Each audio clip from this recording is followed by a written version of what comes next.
Okay dear students, good evening. अब कल जहां मैंने छोड़ा था वहीं से आज से आरंभ करूंगा। आप लोग एक दो दिन में कंफर्टेबल हो जाओगे। जब मैं क्वेश्चन पूछने लगूंगा, फिर पीटी का क्वेश्चन लाने लगूंगा और फिर मेंस के भी एक क्वेश्चन डेली करवाने लगूंगा, तो आपका टाइम थोड़ा सा कंज्यूम होगा। कुछ बच्चों की मतलब थोड़ा सा आपको क्लास का ड्यूरेशन अभी ज़्यादा लग रहा होगा। इसका कारण है कि आपका इकोलॉजी इन्वायरमेंट का क्लास बहुत जल्दी से फ्राइडे को, जैसा कि मुझे सूचना मिली है, आप लोगों का फिनिश हो जाएगा, तो फिर लोड थोड़ा कम हो जाएगा। और इधर जब हम थोड़ा क्वेश्चन पूछने लगेंगे तो कुछ टाइम उसमें निकलने लगेगा। तो अपने लोगों का 2 आवर्स वैसे आइडियल है। देखते हैं जब तक क्वेश्चन पर नहीं आते हैं तो जितना हमारा पार्ट हो जाता है और जितना आपके लिए बर्डनसम नहीं होता है उतना ही मैं करूंगा। देखिए, आपका जो हमने एक फार्मूला दिया, इस फार्मूला को आप लेकर चलिए, आपको बिल्कुल ही कभी जिंदगी में दिक्कत नहीं होगी। जो मैं कह रहा हूं फार्मूला है इंटीग्रेटेड अप्रोच। तो इंटीग्रेटेड अप्रोच के तहत हमने क्या किया, आपको पहला अभी पार्ट जो मैंने शुरू किया है वो पार्ट शुरू किया है। अंकुर मानचित्र तो है, मानचित्र आप लोगों को मानचित्र बाद में दिया गया है थोड़ा सा, और आप लोग उसको मैनेज कर लीजिएगा। और आगे से जो पॉलिटिकल हिस्ट्री होगा उसमें साथ ही साथ आपका मैटर में भी मैं मैप लगा के दूंगा। पीडीएफ में आप उसको निकाल सकते हैं, डाउनलोड कर सकते हैं। इस बार वो मैप छूट गया था, मैंने बाद में भिजवाया था आपको। तो मैं आपको बता रहा था कि एक्चुअली एक इंटीग्रेटेड अप्रोच रहने से फिर आपको चीज़ें खुद क्लियर होती जाएगी। तो एक बार आप मेरे फार्मूला पर आ जाइए। कल मैंने आपका फार्मूला बताया था, याद होगा हमारा कैसे फार्मूला काम कर रहा है। तो हमने आपको बताया था कि देखिए, हमने आपको जैसा कि बताया हुआ है,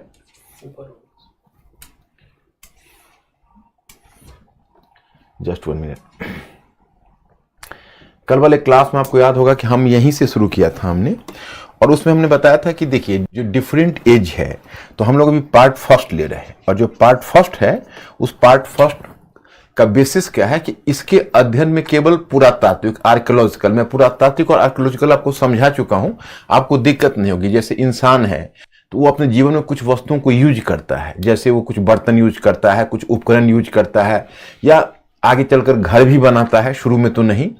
जैसे अगर वो बहुत आरंभिक अवस्था में है तो पत्थर के उपकरणों का प्रयोग करता है, उससे जब ऊंची अवस्था में आता है तो तांबे के उपकरणों का प्रयोग करता है, अंत में लोहे के उपकरणों का भी प्रयोग करता है।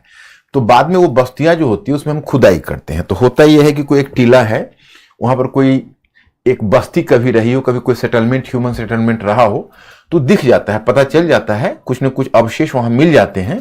तो उसके बाद उसमें जो पुरातत्वविद होते हैं, हिस्टोरियंस, एक होते हैं आर्कियोलॉजिस्ट, जिनका मुख्य काम होता है लोगों के छोड़े गए चीजों का अध्ययन कर एक उसका जीवन के बारे में लिखना, या उनके जीवन को समझना।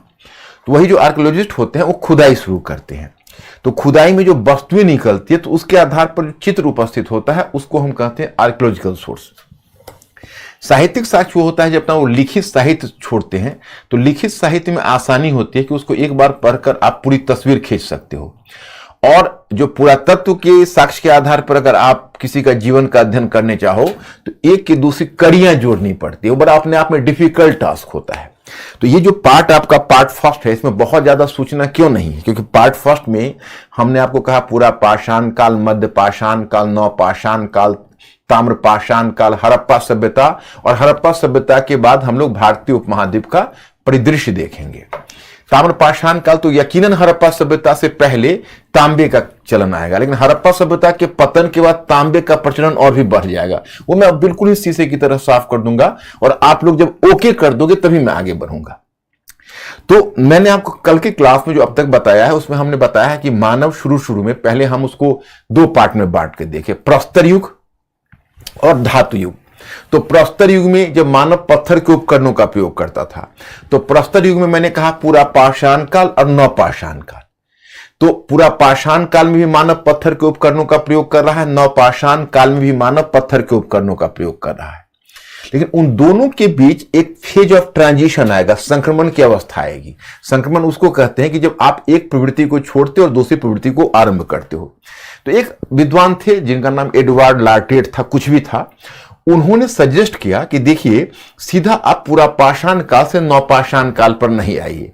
और दोनों के बीच फर्क यह था कि पूरा पाषाण काल में मानव शिकार करता था, पशुओं को मारता था, शिकार करता था, खाद्य का संग्रह करता था, जंगली उत्पादों का संग्रह करके अपना भरण पोषण करता था।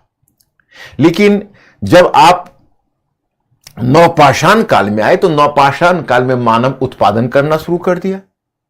तो चूंकि मानव इस काल में उत्पादन करना शुरू कर दिया, इसलिए आपका जो नवपाषाण काल है वो नवपाषाण काल विशेष हो जाता है। चूंकि मानव, अरे ह्यूमन सिविलाइजेशन का जो आगे चलकर जो विकास होगा वो तो तभी होगा कि मानव उत्पादन की अवस्था में पहुंचेगा। उत्पादन से ही तो सब कुछ होना है, वो मैं आगे बताऊंगा आपको। तो लेकिन उत्पादन की अवस्था में मानव आएगा तो दुनिया में बहुत सारे परिवर्तन होंगे। तो पूरा पाषाण काल से नवपाषाण काल तक बड़ी महत्वपूर्ण यात्रा है। तो उसी में एक एडवर्ड लार्टेट नामक विद्वान ने कहा कि देखिए ऐसा है कि आप पूरा पाषाण काल से नवपाषाण काल पर सीधे तो नहीं आए। मानव जब शिकार और खाद्य संग्रह को से जब कृषि उत्पादन की तरफ जब मानव आया तो फिर धीरे धीरे ही आया। तो जो क्रमिक गति से जो मानव शिकार और खाद्य संग्रह से खाद्य उत्पादन की तरफ आया, फूड प्रोडक्शन की तरफ आया, starting from hunting and food gathering to food production, तो उसके बीच एक फेज ऑफ ट्रांजिशन था। उसके बीच भी एक संक्रमण की अवस्था थी। उस संक्रमण की अवस्था को उन्होंने नाम दिया मध्य पाषाण काल। तो अब टाइम पीरियड क्लियर। पूरा पाषाण काल लाखों वर्ष पहले से शुरू होकर 10,000 ईसा पूर्व तक बहुत लंबा चला है। तो उसमें भी 3 फेज हुए। पूरा पाषाण काल में भी 3 फेज हुए, निम्न पूरा पाषाण काल, मध्य पूरा पाषाण काल, उच्च पूरा पाषाण काल।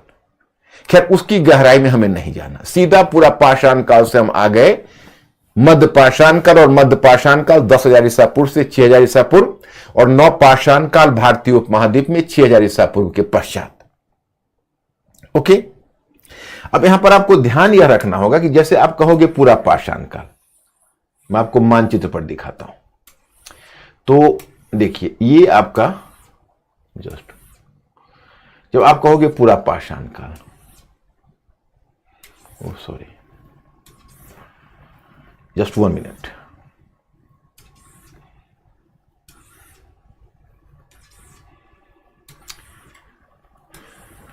जैसे ये है पूरा पाषाण काल, तो पूरा पाषाण काल भारतीय उपमहाद्वीप के विभिन्न क्षेत्रों से मिला है।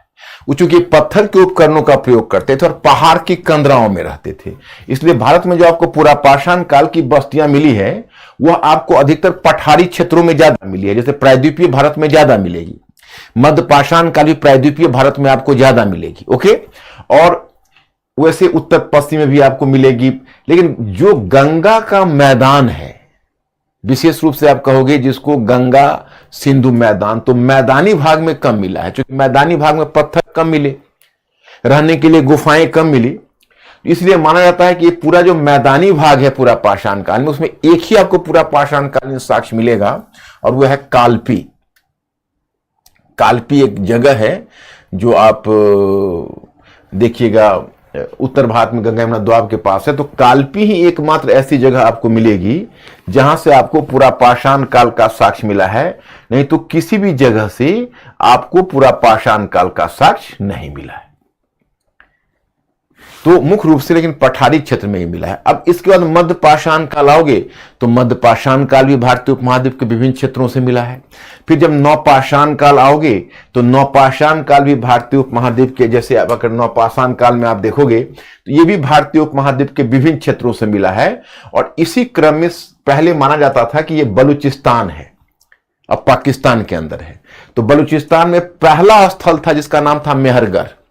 तो बताया जाता था कि भाई मेहरगढ़ से पहली बार मिला है साक्ष्य, जिसके बारे में कहा जाता था कि यह सबसे अर्लीस्ट, सबसे पहला नवपाषाण कालीन स्थल है। इससे पहले कोई नवपाषाण कालिक स्थल नहीं आया है। ओके, तो इसको पहले मेहरगढ़ को भारतीय उपमहाद्वीप में सबसे पहला नवपाषाण कालीन स्थल माना गया। लेकिन अब यह धारणा खंडित हो गई है। इंडिया के मानचित्र पर देखोगे तो ये नेपाल है, ये उत्तर प्रदेश है। तो उत्तर प्रदेश और नेपाल की सीमा पर उत्तर प्रदेश का एक जिला है संत कबीर नगर। और संत कबीर नगर, जैसे ये देखो मेहरगढ़, पहले माना जाता था कि Mehrgarh was the first Neolithic site, but now it is largely believed that it was not Mehergarh, rather Lahur Deva. लहुर देवा, हिंदी में लहुर, लहुरा देव।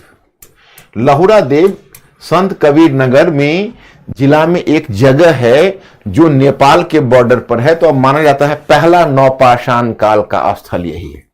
अभी आपको पूरी फीलिंग नहीं आएगी, तो पहले मैं इन सब का फर्क बता देता हूं, फिर एक बार लौटूंगा और फिर उसको हम विस्तार बताएंगे। तो ये नवपाषाण काल 6000 ईसा पूर्व से, उसके बाद आपको सूचना मिलती है कि एक राजस्थान और उत्तर पश्चिम में तांबे का पहले धातु का प्रचलन, जिसको आप तांबे कहोगे, उसका 3500 ईसा पूर्व में शुरू हुआ। तो 3500 ईसा पूर्व में चूंकि इसका शुरू हुआ, तो माना गया कि ताम्रपाषाण काल का आरंभ आप यहीं से मान लीजिए। यहां से आप ताम्रपाषाण काल का आरंभ मानते हैं। ओके, यानी कैलकोलिथिक, ताम्रपाषाण का मतलब कैलकोलिथिक, कैलकोलिथिक मतलब तांबा प्लस पत्थर दोनों मिला के बनता है कैलकोलिथिक। तो ये कैलकोलिथिक फेज हो गया। ओके, तो 3500 ईसा पूर्व में उत्तर पश्चिम में पहली बार तांबे का प्रचलन होगा, और जब तांबे का प्रचलन शुरू होगा तो विकास ज्यादा होगा। तो उत्तर पश्चिम में ही पहली नगरीय सभ्यता, जिसको आप हड़प्पा सभ्यता कहोगे। हड़प्पा सभ्यता का मानचित्र नहीं भेजा क्या? ये कैसे हो सकता है? हाँ, यहां। और उसके बाद पहली जो नगरीय सभ्यता है, ये हड़प्पा सभ्यता, वो 2600 ईसा पूर्व में आएगी।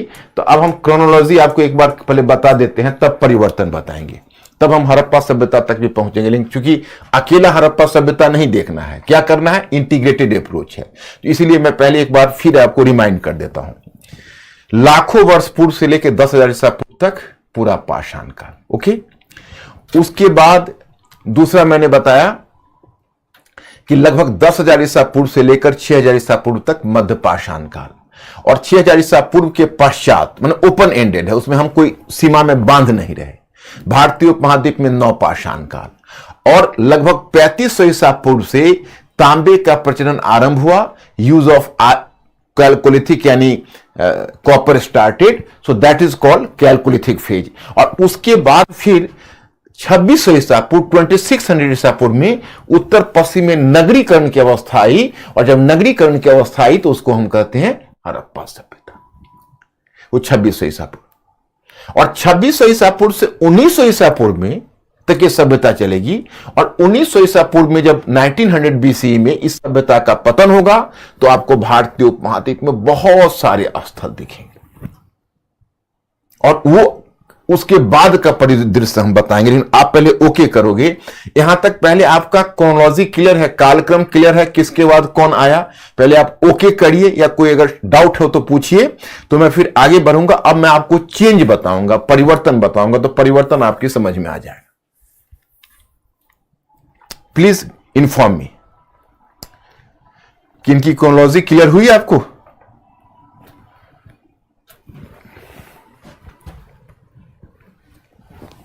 ये बंद है ना main gate, is this close और नो?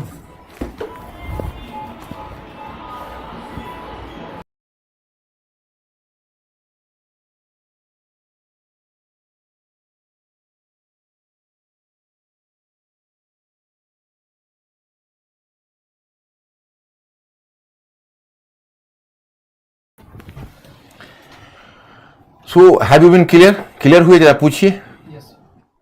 क्लियर है? अच्छा, अब देखो, अब मैं आपको याद ही करवा देता हूं। अब आपको क्या अंडरलाइन करना है? चेंज, चेंज, परिवर्तन। परिवर्तन में सबसे पहले है जलवायु संबंधी परिवर्तन। जलवायु संबंधी परिवर्तन मतलब क्लाइमेटिक चेंज।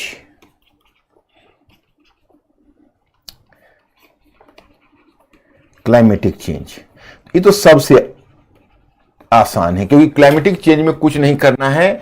जो पूरा पाषाण काल आपने देखा, वो जियोलॉजिकल एरा होता है, जियोलॉजिकल एज होता है, भूगर्भ शास्त्रीय काल। उसके अनुसार वो प्लीस्टोसिन काल था। जो आपका पूरा पाषाण काल है वो प्लीस्टोसीन काल के, क्योंकि प्लीस्टोसीन काल तो शुरू होता है 20 लाख वर्ष पहले और ये 5 लाख वर्ष पहले शुरू हुआ, तो ये प्लीस्टोसीन काल के उत्तर अवस्था में है। ये जो आपने देखा है that is the latter phase of Pleistocene era, ये प्लीस्टोसीन एरा का लैटर अवस्था है। उसके बाद लगभग 10,000 ईसा पूर्व ये तो पूरा पाषाण काल का अवस्था है। पूरा पाषाण काल इसी से हुआ, पैलियोलिथिक पीरियड जिसको बोलते हो, इंग्लिश में इसको पैलियोलिथिक बोलते हैं। ये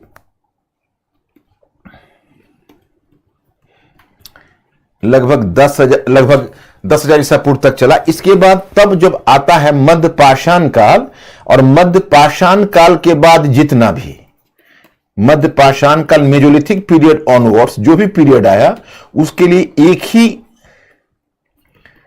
टर्म आता है होलोसीन। आज भी हम लोग किस एरा से जुड़े हुए, होलोसीन।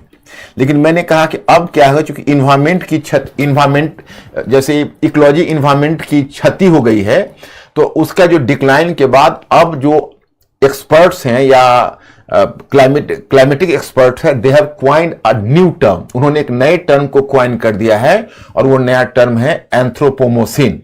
एंथ्रोपोमोसिन का मतलब होता है जब मानव का प्रभाव जब जलवायु पर पड़ता है, क्लाइमेट पर पड़ता है, तो उसके लिए शब्द आता है। तो जलवायु संबंधी परिवर्तन में जितने भी काल है उसके बारे में इतना ही जानिए। प्लीस्टोसीन, पूरा पाषाण काल का कुछ काल प्लीस्टोसीन, फिर उसके बाद सीधे हम लोग होलोसीन में आ गए। अब देखिए इसके बाद तब आता है जलवायु संबंधी परिवर्तन के बाद तकनीकी परिवर्तन।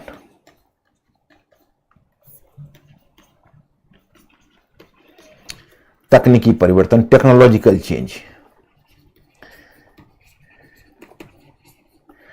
इसको थोड़ा आपको ढंग से समझना पड़ेगा। टेक्नोलॉजिकल चेंज को जब आप टेक्नोलॉजिकल चेंज पर आएंगे तो इसको ढंग से थोड़ा समझना पड़ेगा। तो ये कैसे, तो पहले आते हैं पूरा पाषाण काल। पूरा पाषाण काल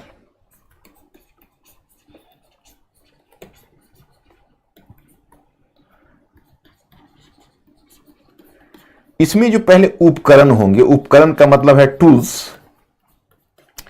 हमें इनके टूल्स के बारे में पता है। तमिलनाडु में एक जगह था पल्लवरम, तमिलनाडु में एक जगह है अतिरम पक्कम। जगह से मैं जानबूझ के नहीं उलझा रहा हूं, आपको एक नए तरह का प्रॉब्लम दे देगा, उससे आपको कोई जगह से लेना देना यहां नहीं है।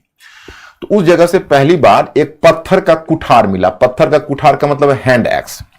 तो ये जो उपकरण है पूरा पाषाण काल में, उसमें बड़े बड़े वजनदार पत्थर, जिसको कहते हैं, कौन से पत्थर थे, उसको बोलते थे स्फटिक पत्थर। तो क्वार्टजाइट, क्वार्टजाइट पत्थर के प्रस्तर के पत्थर से निर्मित, क्वार्टजाइट पत्थर से निर्मित बड़े क्रोर उपकरण, क्रोर उपकरण उसको बोलते हैं core implement, CORE, core tools या कोर टूल्स कहते हो। देखो ये कोर टूल्स क्या है, मैं आपको मानचित्र पर दिखाता हूं। जैसे बड़े बड़े पत्थर के टूल्स अगर आप देखोगे, देखिए ये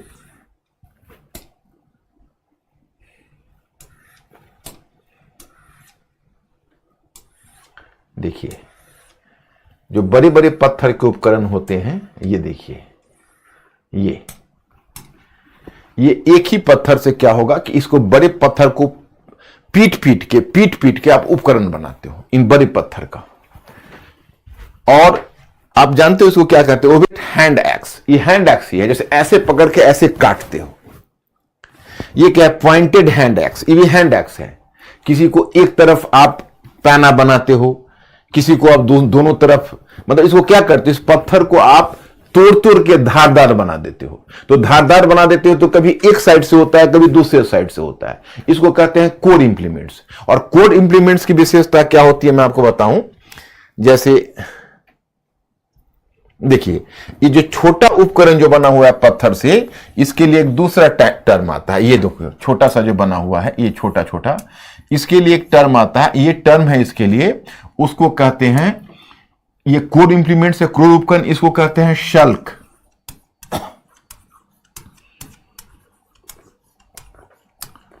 शल्क उपकरण। शल्क उपकरण को कहते हैं फ्लेक्स। फ्लेक्स। अब देखो, इसे घबराना मत, मैं बहुत आसानी से आपको समझाता हूं। जैसे कोई एक बड़ा पत्थर है क्वार्टजाइट, ओके, तो क्वार्टजाइट पत्थर है, तो उसको आप ऐसे सोचो कि एक ऐसे बड़ा पत्थर है, ओके, तो इस पत्थर को तुम इधर से तोड़ के निकाल दिए, इसको धारदार बना दिए और इसको धारदार बना दिए, ओके, तो ये बन गया हैंड एक्स, यानी कुठार, हैंड एक्स। ये हो गया कोर उपकरण, ओके। कोई पत्थर है उसको ऐसे बनाए और इसको धारदार बना दिए, इसको ऐसे, तो ये हो गया क्लीवरर। क्लीवरर कहते हैं बिदारनी को। बिदारनी में क्या हुआ, जैसे पेड़ की शाखा या वो हाथियों का भी शिकार करते थे, तो उसको बीचों बीच ऐसे लगाते थे और दो पार्ट में ऐसे फाड़ देते थे, उसको बिदारनी बोलते हैं, क्लीवरर। ये नाम आता है क्लीवरर, और हिंदी में कहते हैं विदारिनी बनाते हैं, ओके। तो और एक बनाते थे ऐसे बनाया और उसको काटने वाला बना दिया, एकदम औजार धारदार। इसको यहां से, इस पत्थर को यहां पर इसको काट के इसका जो धार है यहां बना दिया इस साइड में। इसको लिए टर्म आता था chopper, chopper, chopping, chopper. Chopper का मतलब हुआ काटने वाला औजार, काटने वाला औजार। यही इनका क्रूर उपकरण था, भारी था। इसको लेके जैसे जैसे चलो मुश्किलें आएगी तो कि लेके वजनदार है, शिकार पर जाते थे, तो शिकार पर जाना इन उपकरणों को लेकर। अब देखो, अब इससे अलग हटकर वो शल्क उपकरण कैसे बनाएंगे, इस पर नजर डालना। तो शल्क उपकरण वो बनाएंगे, ये मैं आपको पूरा पाषाण का नहीं बता रहा हूं, मध्य पर नहीं आया हूं, मध्य पर आऊंगा तो अलग बताऊंगा। और जो मैंने मैटर दिया उस पर भी एक नजर आप मार लेना। ये तीनों शब्द आपको मिलेंगे, चॉपर चॉपिंग, हैंड एक्स हस्त कुठार, और क्लीवरर विदारनी क्रूर, और शल्क, वो दोनों आपको मिलेंगे। तो अब देखो शल्क उपकरण कैसे बनता था। तो वो क्या करते थे, जैसे ये बड़े पत्थर हुए, ओके, तो बड़े पत्थर पर पेबल से, पेबल का मतलब हुआ कि दूसरा मजबूत पत्थर से इस पत्थर पर वो प्रहार करेंगे, और जिस समय वो इस पत्थर पर प्रहार करे तो इतना टूट के अलग हो गया, इतना टूट के, तो ये धारदार, ये तो बहुत कुछ ज्यादा बड़ा हो गया, और छोटा करते हैं इतना, इसको इसका पपड़ियां, इसको बोलते हैं, ये मूल पत्थर नहीं है, मूल पत्थर ये है, उसका एक टुकड़ा अलग हो गया, और टुकड़ा को धारदार बना लिया, मतलब पूरे पत्थर को नहीं, उसके एक छोटे से टुकड़े को धारदार बना लिया, तो उसको शल्क उपकरण कहते हैं। जैसे आप विजुअलाइज करिए, आप आलू काटते हो, पोटैटो, हाथ में चाकू लेकर, तो छोटा छोटा छोटा छोटा उसका, जैसे एक गोल आलू है, वो पूरे आलू का अगर आप पूरे पोटैटो का बनाते हो तो क्रूर उपकरण है। और पोटैटो का को काट कर, छील कर जब उसको धारदार बना देते हो तो उसको फ्लेक्स बोलते हैं, उसको शल्क उपकरण बोलते हैं। तो क्रूर और शल्क दोनों तरह के उपकरण बनाते थे। शल्क उपकरण इसमें भी देखना है, देखो मानव तो धीरे धीरे विकसित हुआ है। मजा तो तब है कि हम मानव को इस समय से देखना शुरू करें जब इंसान, जैसे हम कोई भी चीज पढ़ते हैं तो उसके पीछे एक मकसद होता है।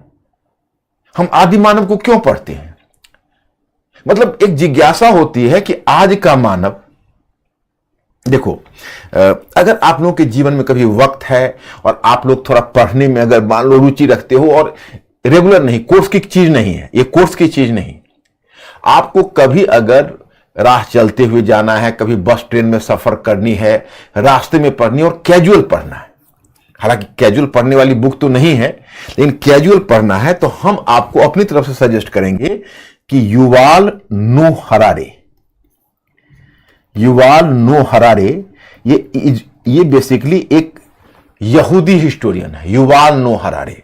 इसने बुक लिखी है सैपियंस। ये इतना फेमस बुक है कि आप में से बहुत लोग जानते होंगे इसका नाम, सैपियंस का। भले ही इसके ऑथर का नाम युवाल नोह हरारे को नहीं जानते होगे, सैपियंस का जानते होंगे। ओरिजिनल तो लिखा हुआ है सैपियंस इंग्लिश में, 2015 में आया था और 2017 में मैंने इसको पढ़ा था। और ये बुक मैंने बाद में देखा कि मेरे बहुत सारे स्टूडेंट्स हिंदी वाले रखे हुए थे, तो हिंदी वाले स्टूडेंट्स भी इसको परचेज किया हुआ है और इंग्लिश वाले भी किया हुआ है। इंग्लिश वाले तो अपना ओरिजिनल में किया हुआ है और हिंदी वाले ने भी इसको किया हुआ है, और हिंदी में भी इसका अनुवाद उपलब्ध है। मुझे लगता है कि आप में से बहुत लोग शायद सैपियंस के बारे में जानते होंगे, सैपियंस के बारे में शायद आप जानते होंगे। अच्छा, आप में से कितने लोग सैपियंस किताब, पुस्तक के बारे में जानते हो? कोई जानते हो? अगर जानते हो तो सामने आओ, नहीं तो कोई कोर्स की चीज नहीं है। अगर आपको लाइफ में वक्त मिले तो इसको आप पढ़िए, तो इसको पढ़ने पर आपको बहुत मजा आएगा।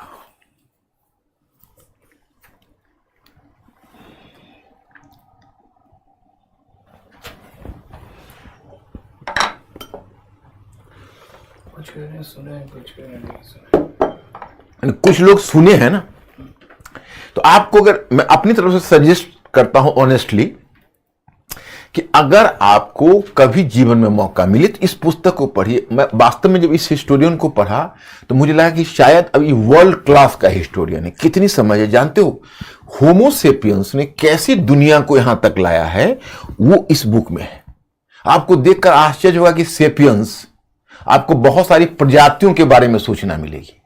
And you will come to know कि how did sapiens travel from the status of the early man till today. और जानते हो मुझे सबसे अच्छी बात क्या लगी उस बुक में, उसमें भविष्यवाणी थी, और भविष्यवाणी मैंने अपनी आंखों के सामने सही होते हुए देखा। उसने कहा कि सेपियंस इतना दिमाग वाला जंतु है, मतलब मानव सेपियंस जो आया, जो होमो सेपियंस जो हमारे पूर्वज हैं, उनके दिमाग बढ़ते गए। जैसे उसने शरीर के बारे में बताया कि पहले मानव चौपाया था और उसका पेट बहुत बड़ा था और दिमाग छोटा था।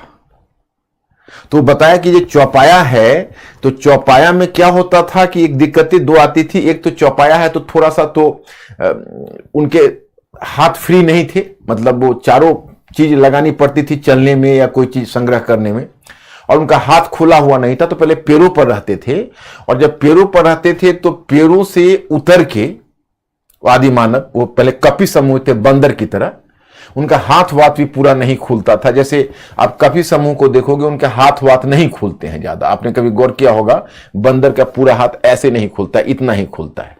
तो एक शाखा, चूंकि क्यों वो पेड़ की शाखा में एक से पकड़ के दूसरे को पकड़ने के लिए अनुकूलित होते हैं। जैसे मैं आपको बार बार कहता हूं, सोचने वाले प्राणी बनो। क्यों? क्योंकि देखो हमारा जो शरीर है उसको प्रकृति ने इस तरह से ढाला हुआ है कि जैसा इसको हम बनाएंगे वैसा बनेगा। तो जो आदि मानव थे वो अपने वातावरण के अनुसार उनका शरीर अनुकूलित था। जब वह पेड़ की शाखा से उतरे और घास के मैदान में चले गए तो कहलाए ऑस्ट्रोलोपिथेकस, उनको कहा गया ऑस्ट्रोलोपिथेकस। और वो चौपाया थे, ऑस्ट्रोलोपिथेकस 4 पांव से चलते थे। तो उसमें 2-3 समस्या आती थी, खास के महिलाओं को, मतलब रिप्रोडक्शन में बहुत दिक्कत महिलाओं को होती थी। जैसे प्रेग्नेंट होती थी, उसकी डिलीवरी होती थी, तो उसका क्या था कि उसका जो यूट्रस था वो चूंकि दबा हुआ रहता था। तो इस कारण से महिलाओं को बच्चों को जनने में कैजुअलिटी बहुत ज्यादा होती थी उस समय। तो फिर चौपाया से दोपाया हुआ तो उसका यूट्रस थोड़ा खुल गया, तो फिर बच्चे को जनने में उसको दिक्कत ज्यादा नहीं होने लगी। और उधर जो उसका मतलब मानव का पहले पेट था वो बहुत, मतलब खाता बहुत ज्यादा था, और मानव का आमाशय या बाकी जो अतरियां हैं वो बड़ी थी, और दिमाग छोटा था। तो दिमाग छोटा था, फिर धीरे धीरे क्या हुआ कि पेट छोटा होता गया, खुराक कम होती गई और दिमाग बढ़ता गया। सोचने लगा, सोचने वाला प्राणी जो मैं बोलता हूं, सोचना शुरू किया। तो बोला कि होमो सेपियंस का दिमाग सबसे ज्यादा चलने लगा। मैंने उन्हें ये एक उदाहरण दिया है कि ऑस्ट्रोलोपिथेकस के बाद आए होमो इरेक्टस, तो होमो इरेक्टस के बाद आए निएंडरथल, ये सब डिफरेंट प्रजातियां थी। और लगभग 65,000 ईसा पूर्व में भारत में बाहर से, अफ्रीका से शुरू हुआ और होमो सेपियंस इंडिया में इंटर किया। और होमो सेपियंस आया, उसको निएंडरथल का ब्रीड ही समाप्त हो गया और होमो सेपियंस छा गए। अब क्या हुआ, ये मार डाला निएंडरथल को। ये मुश्किल लगता है कि इतनी जनसंख्या को आप कैसे मार डालोगे। हो सकता है कि उसके साथ क्रॉस हुआ, क्रॉस होने के बाद पूरे जनरेशन, पूरे निएंडरथल के जनरेशन को ही होमो सेपियंस ने बदल दिया। तो इस तरह से होमो सेपियंस हो गए। तो बोला कि पहले जो निएंडरथल थे और अब होमो सेपियंस थे, उसके सोच में क्या अंतर है। जैसे अगर वो कहीं एनिमल्स कहीं अगर जा रहा है, ओके, तो कहीं जानवर को भी तो आभास हो ही जाता है कि बाघ बैठा हुआ है जो मतलब खतरनाक है। तो निएंडरथल होते तो वो क्या करते कि अपने ग्रुप मैन को केवल वो एक इंडिकेशन दे देते कि उधर मत जाओ, उधर बाघ है, वो लिखा है नोहर आरे ने। और होमो सेपियंस क्या करते कि वो अपने ग्रुप मैन को कहते कि इस मतलब संकेत कर देते कि बाघ वहां बैठा हुआ है, तुम लेफ्ट से जाओ, तुम राइट से जाओ, उसको घेरो। और वो ऐसा कमान बनाते कि बाघ को पकड़ लेते। तो उनका एक तरह से दिमाग काम करने लगा। और धीरे धीरे होमो सेपियंस, तो वही युval नोह हरारी उस पुस्तक के बारे में कहते हैं कि होमो सेपियंस वाज सो इनविंसिबल कि कंकर्ड द वर्ल्ड, पूरी दुनिया को जीत लिया। और 2017 में मैं पढ़ रहा था तो उन्होंने उसमें लिखा था कि होमो सेपियंस को भविष्य में अब जो प्रतिस्पर्धा मिलेगी या अब जो कंपटीशन मिलेगा वो मिलेगा वायरस से।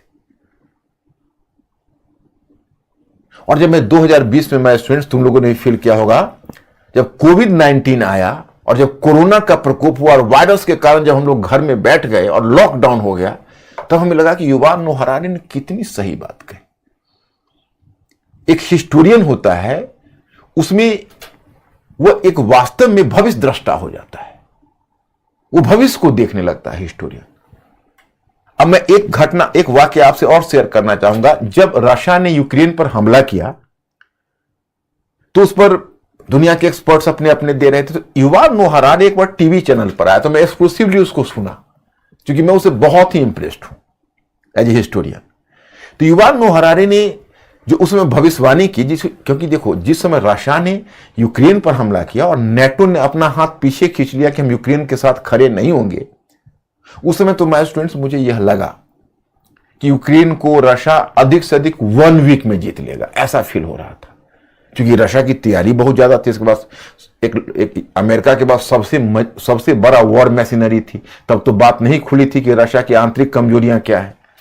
सबसे बड़ा वॉर मशीनरी यूएसए के बाद उसके पास है, और यूक्रेन उसकी तुलना में बहुत कम प्रिपेयर्ड है, उसके पास न्यूक्लियर वेपन्स भी नहीं है। उसी समय युval नोह हरारी ने कहा कि रूस फंसने जा रहा है। जो दशा उसके अफगानिस्तान में हुई थी 1979 में, वही दशा रूस की यूक्रेन में होने जा रही है। क्योंकि यूक्रेनियंस को फिजिकली जीत लेगा, लेकिन यूक्रेनियंस जब एक रेजिस्ट करना और फाइट करना शुरू करेंगे तो रशिया को उन पर कब्जा करना बहुत मुश्किल हो जाएगा, कब्जा नहीं बना सकते। तो देखो, कभी मरियोपोल, कभी क्या कहते हैं जापोरिया, इन सबको जीतता है और फिर एक सप्ताह में निकल जाता है हाथों से, क्योंकि वो लोग रेजिस्ट करते हैं। और आज देखो रशिया कैसे फंसा हुआ, 500 डेज से ज्यादा वॉर खींच गया, साल से ज्यादा, 1.5 साल, और रशिया फतह नहीं कर पाया। तो वह जो उसने कहा कि भाई अब होमोसेपियंस को सबसे बड़ा चैलेंज अब मिलेगा वायरस से, हमें लगा कि देखिए ये कितना सही इसकी व्याख्या है कि होमोसेपियंस को चैलेंज मिला है। वो तो पैसा जाए ऐसा पूरा होमोसेपियंस है, उससे पहले नियंडरथल वगैरह थे, होमो इरेक्टस का मतलब कि पहले वो चौपाया थे, उसको उनका 2 पांव ऊपर उठने लगा और आधा कमर झुका हुआ ऐसे उठे, उसको कहा गया होमो इरेक्टस, मतलब आधा। और होमो इरेक्टस के बाद तब नियंडरथल, और नियंडरथल के बाद तब होमोसेपियंस। तो ये उनका उपकरण है। तो अब ये बात हम लोगों में क्लियर हो गई कि यह है क्रूर उपकरण और यह है शेल्क उपकरण। देखो, तकनीकी विकास एक बहुत बड़ी चीज है, और मैंने आपको कहा कि आप ये पत्थर पढ़ रहे हो, ये पढ़ रहे हो, तो पढ़ने का कोई मोटिवेशन तो होना चाहिए। मैंने अपने स्टूडेंट्स को हमेशा सिखाया है कि जब पढ़ने का मोटिवेशन ना हो तो पढ़ने से फायदा क्या है।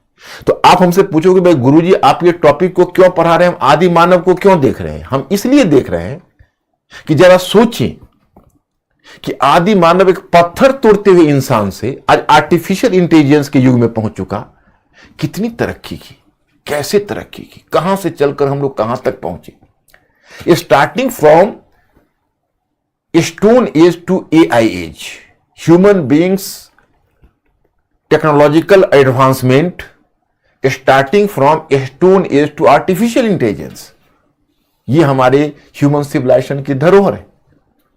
तो ये धीरे धीरे गतिशीलता कैसे मानव में आएगी, जरा देखो। गतिशीलता ऐसे आएगी कि जैसे पहले क्रूर उपकरण है, तो क्रूर उपकरण क्या होता था? बड़े भारी भारी उपकरण होते थे, उसको लेकर चलने में, शिकार में उनको दिक्कत होती थी क्योंकि वो वजनदार होता था। और जब वो छोटे सल्क उपकरण बनाने लगे, हालांकि क्रूर उपकरण काटने छाटने में क्रूर उपकरण की आवश्यकता थी, उसका महत्व नहीं कमा, लेकिन सल्क उपकरण आने से शिकार में उनकी गतिशीलता बढ़ गई। तो शिकार में गतिशीलता बढ़ गई तो बेहतर हुए, पहले से बेहतर हुए। तो पूरा पाषाण काल भी तो कोई एक रुका हुआ काल नहीं है। जैसे आप देखोगे निम्न पूरा पाषाण काल, वहां क्रूर उपकरण ज्यादा है। मध्य पूरा पाषाण काल में आओगे तो सल्क उपकरण का महत्व बढ़ने लगा। जब उच्च पूरा पाषाण काल तक आओगे, जैसे इसमें भी 3 है पाषाण काल में, मैं आपको बता दूं। पूरा पाषाण काल,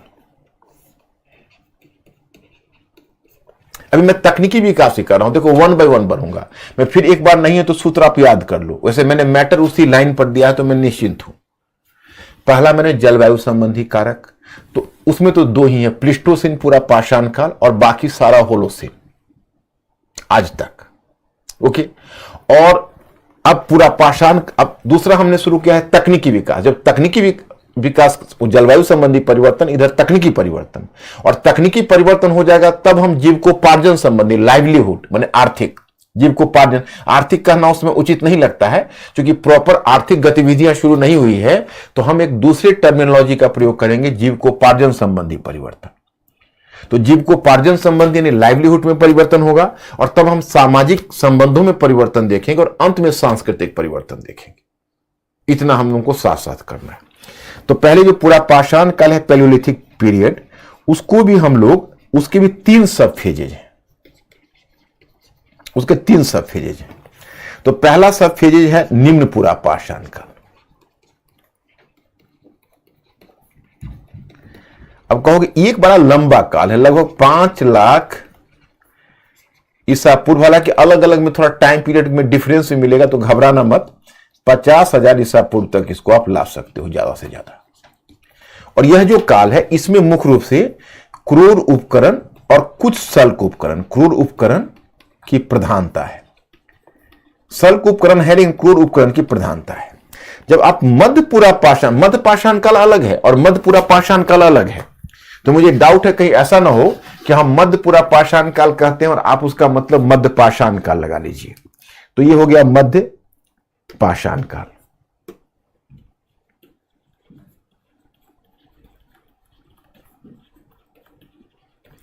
तो जहां आपने मध्य पाषाण काल देखा उसका नाम है मेजोलिथिक पीरियड। तो मेजोलिथिक पीरियड, इसके लिए टाइम आता है मेजोलिथिक, नहीं सॉरी गलत हो गया, इसको आप मिटाइए, लिखिए मध्यपुरा, ये मेजोलिथिक नहीं है, मध्यपुरा पाषाण काल यानी मिडल पैलियोलिथिक फेज। मध्य पाषाण काल अलग है, उसको मेजोलिथिक बोलते हैं, हमने मिस्टेकली इसको मेजोलिथिक कह दिया। निम्न पूरा पाषाण काल मतलब लोअर पैलियोलिथिक फेज, मध्य पूरा पाषाण काल मतलब मिडल पैलियोलिथिक फेज। इसका टाइम पीरियड कहोगे तो ये टाइम पीरियड लगभग 50,000 ईसा पूर्व से ये कम है 40,000 ईसा पूर्व। अब इसमें तुम देखोगे शल्क उपकरण का बढ़ता हुआ महत्व, माने इसमें शल्क उपकरण का महत्व बढ़ जाएगा। शल्क का मतलब फ्लेक, माने उसके टुकड़े से जो उपकरण बनते थे वो हल्का होगा, उससे मानव की गतिशीलता बढ़ेगी, तो शल्क उपकरण का महत्व बढ़ जाएगा। तो शल्क उपकरणों का बढ़ता हुआ महत्व,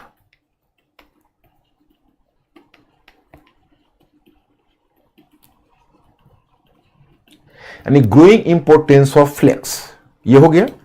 अब इसके बाद आता है उच्च पूरा पाषाण काल।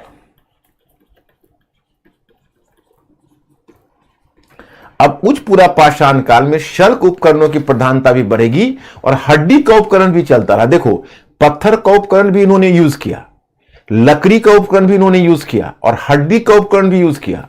लेकिन जानते हो, चूंकि हम लोग का सब ट्रॉपिकल रीजन है, तो लकड़ी, चूंकि वर्षा ज्यादा है, जलवायु यहां ज्यादा गर्म है, आप देखते हो, तो यूरोप की तरह, यूरोप में तो वहां पर खुदाई हुई तो हड्डी वड्डी के उपकरण ज्यादा मिल गए। हमारे यहां क्या हुआ, डिकम्पोज कर गया, यहां तो लोहा तक डिकम्पोज कर गया, तो धीरे धीरे वो डिकम्पोज कर गया तो मिल गया, तो वो उपकरण बहुत ज्यादा मिलता नहीं है।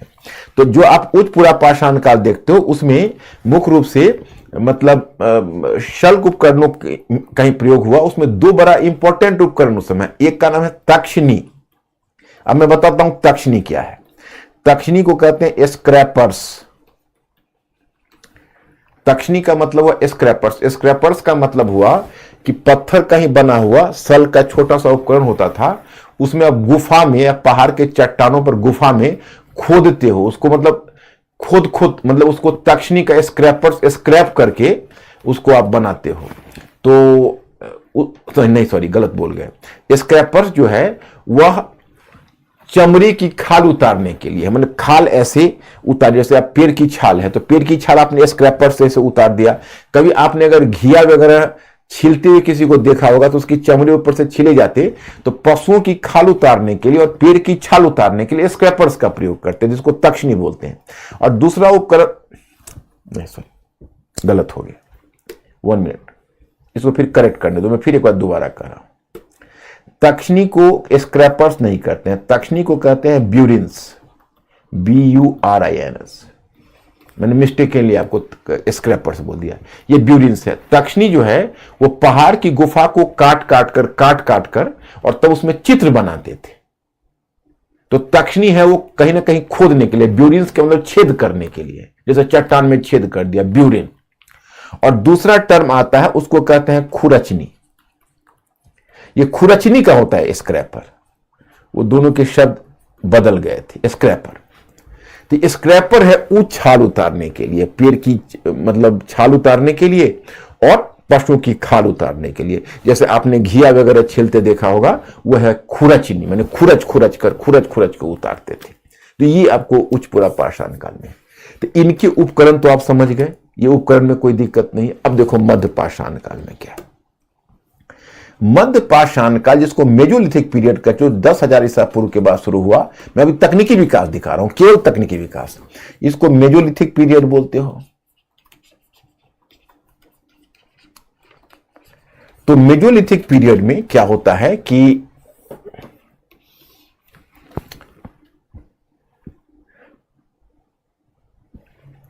इसकी जो विशेषता है, इसमें मतलब इसकी तकनीकी विकास इसमें क्या है, इसमें माइक्रोलिथ्स का प्रयोग हुआ। माइक्रोलिथ्स कहते हैं हिंदी में, अंग्रेजी में माइक्रोलिथ्स बोलते हैं और हिंदी में बोलते हैं छोटे पाषाण उपकरण। छोटे पाषाण उपकरण, इसमें तकनीकी विकास और भी ज्यादा देखने को मिलता है। छोटे पाषाण उपकरण, और ये छोटे पाषाण उपकरण कैसे होते थे पता है? जैसे माइक्रोलिथ्स बोलते हैं उसको, माइक्रोलिथ्स का मतलब हुआ छोटे पाषाण उपकरण। अब मैं दिखाता हूं थोड़ा सा, देखिए ये पत्थर के छोटे छोटे पाषाण उपकरण। ये पता है 1 सेंटीमीटर से 5 सेंटीमीटर तक की लंबाई होती थी। स्वतंत्र रूप से आप इनका इस्तेमाल नहीं कर सकते। इसको या तो लकड़ी में या हड्डी में जोड़ोगे और जोड़ कर इस्तेमाल करोगे, जैसे तीर और कमान। जैसे देखो आप कैसे इन्होंने तीर कमान बनाया, जैसे देखिए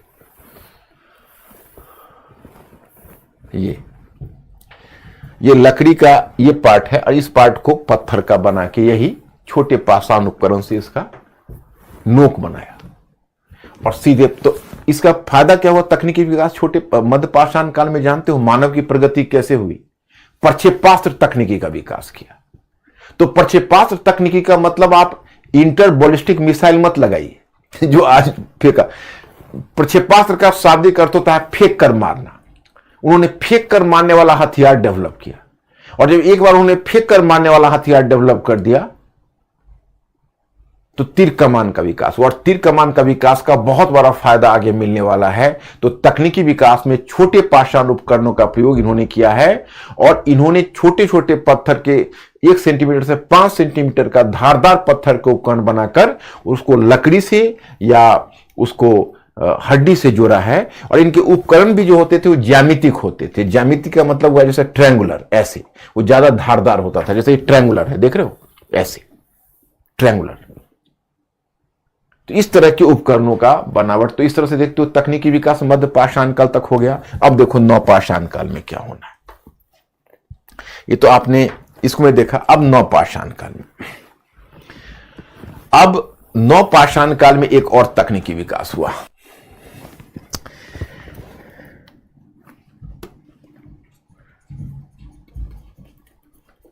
न्यूलिथिक पीरियड, 6000 ईसा पूर्व से। मैटर में देखते रहना, कुछ आंखों से ओझल ना हो, इंटीग्रेट होना चाहिए। Neolithic period. अब देखो नवपाषाण काल में इन्होंने क्या किया। जैसे पहले पत्थर से, आपको मिलेगा, पहले पत्थर से पत्थर तोड़ के उपकरण बनाते थे। पत्थर से पत्थर तोड़ के उपकरण बनाते थे। तो एक पत्थर से, तो तुम विजुअलाइज करो, एक पत्थर से दूसरे पत्थर को तोड़ के उपकरण बनाओगे तो उपकरण क्या होगा? खुरदुरा होगा। उसको हाथ से पकड़ोगे तो उससे अगर मान लो उससे खंती है या कुदाल, उससे हाथ कुठार है, तो हाथ में तुम्हारा हाथ भी तो कटेगा, तो उतना इफेक्टिव नहीं होता है। पत्थर से पत्थर तोड़ के उपकरण बनाओगे तो उपकरण खुरदुरा हो जाएगा and it will be difficult for you to use the tools. लेकिन जानते हो, इन्होंने पत्थर से पत्थर को तोड़कर उपकरण नहीं बनाए, बल्कि पत्थर से पत्थर को घिस कर उपकरण बनाए। That is called polished where. उन्होंने किस चीज का प्रयोग किया? पॉलिश्ड वेयर का। पत्थर से पत्थर को घिस कर जब उपकरण बनाए तो उपकरण हो गए चिकना, ज्यादा चिकना और धारदार। तो नवपाषाण काल में मैं स्टूडेंट्स, इनका तकनीकी विकास ऐसा हुआ कि अब खेती की शुरुआत हो सकती थी। तो इन्होंने खेती की शुरुआत की, ये सेटल लाइफ जीने लगे धीरे धीरे। ये उपकरण ने इतना करामात इनके जीवन में लाया। तो इन्होंने किस उपकरण का प्रयोग किया? तो पत्थर को घिसकर पॉलिशदार उपकरण बनाना, यानी polished where tools. Polished where, इन्होंने पॉलिश्ड वेयर बनाया। पॉलिश्ड वेयर का मतलब पॉलिश नहीं किया, उसको घिस कर चिकना बनाया, इसको पॉलिश्ड वेयर कहते हैं। जिससे आगे कृषि वगैरह, अब इसी से जब उपकरण बनाएंगे तो उपकरण ज्यादा इफेक्टिव होगा, उससे जमीन कोड़ना सहज हो जाएगा और कृषि का विकास होगा। तो हम उज्जीविकोपार्जन वाले में करेंगे। पहले तकनीकी में आप ओके करिए। मैंने आपको पूरा पाषाण काल, मध्य पाषाण काल, नवपाषाण काल, हाँ अब ताम्रपाषाण काल ही बता देता हूं। अब ताम्रपाषाण का, जिसको कैलकोलिथिक कहते हो, जो 3500 ईसा पूर्व से शुरू होगा, कैलकोलिथिक पीरियड, ये 3500 ईसा पूर्व से जिसकी शुरुआत आप देखते हो, इसमें और देखो इफेक्टिव हो गया। अब ये तांबे का उपकरण का प्रयोग करने लगा। तो अब एक ही बताओ, तांबे का उपकरण। अब एक बात आप बताइए, जब तांबे के उपकरण का प्रयोग होगा तब तो और भी बढ़िया हो गया ना। अब तो पत्थर से तांबा ज्यादा बेहतर है। तो जो उपकरण पहले वो पत्थर के बनाते थे तांबे के बनने लगे। अब तीर में तांबे का नोक होने लगा लकड़ी और हड्डी के साथ। अब कुदाल में जो उनका फावड़ा है तांबे का बनने लगा, खंती तांबे की बनने लगी। तो it was more effective than stone tools.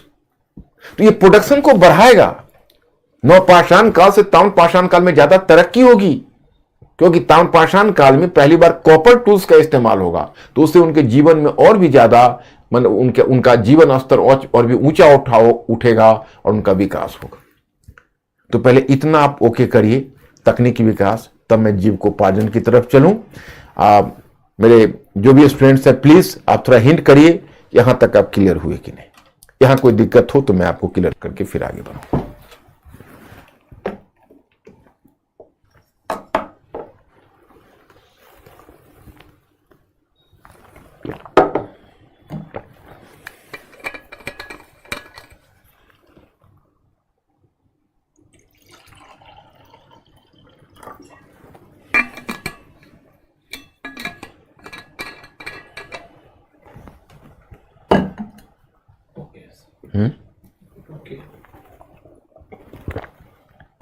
Website पर देखो।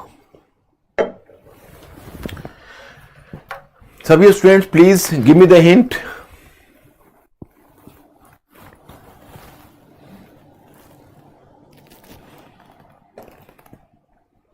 यस ओके ठीक है। अंशुल पूछ रहे हैं कि सर कॉपर डायरेक्ट मिल जाता था?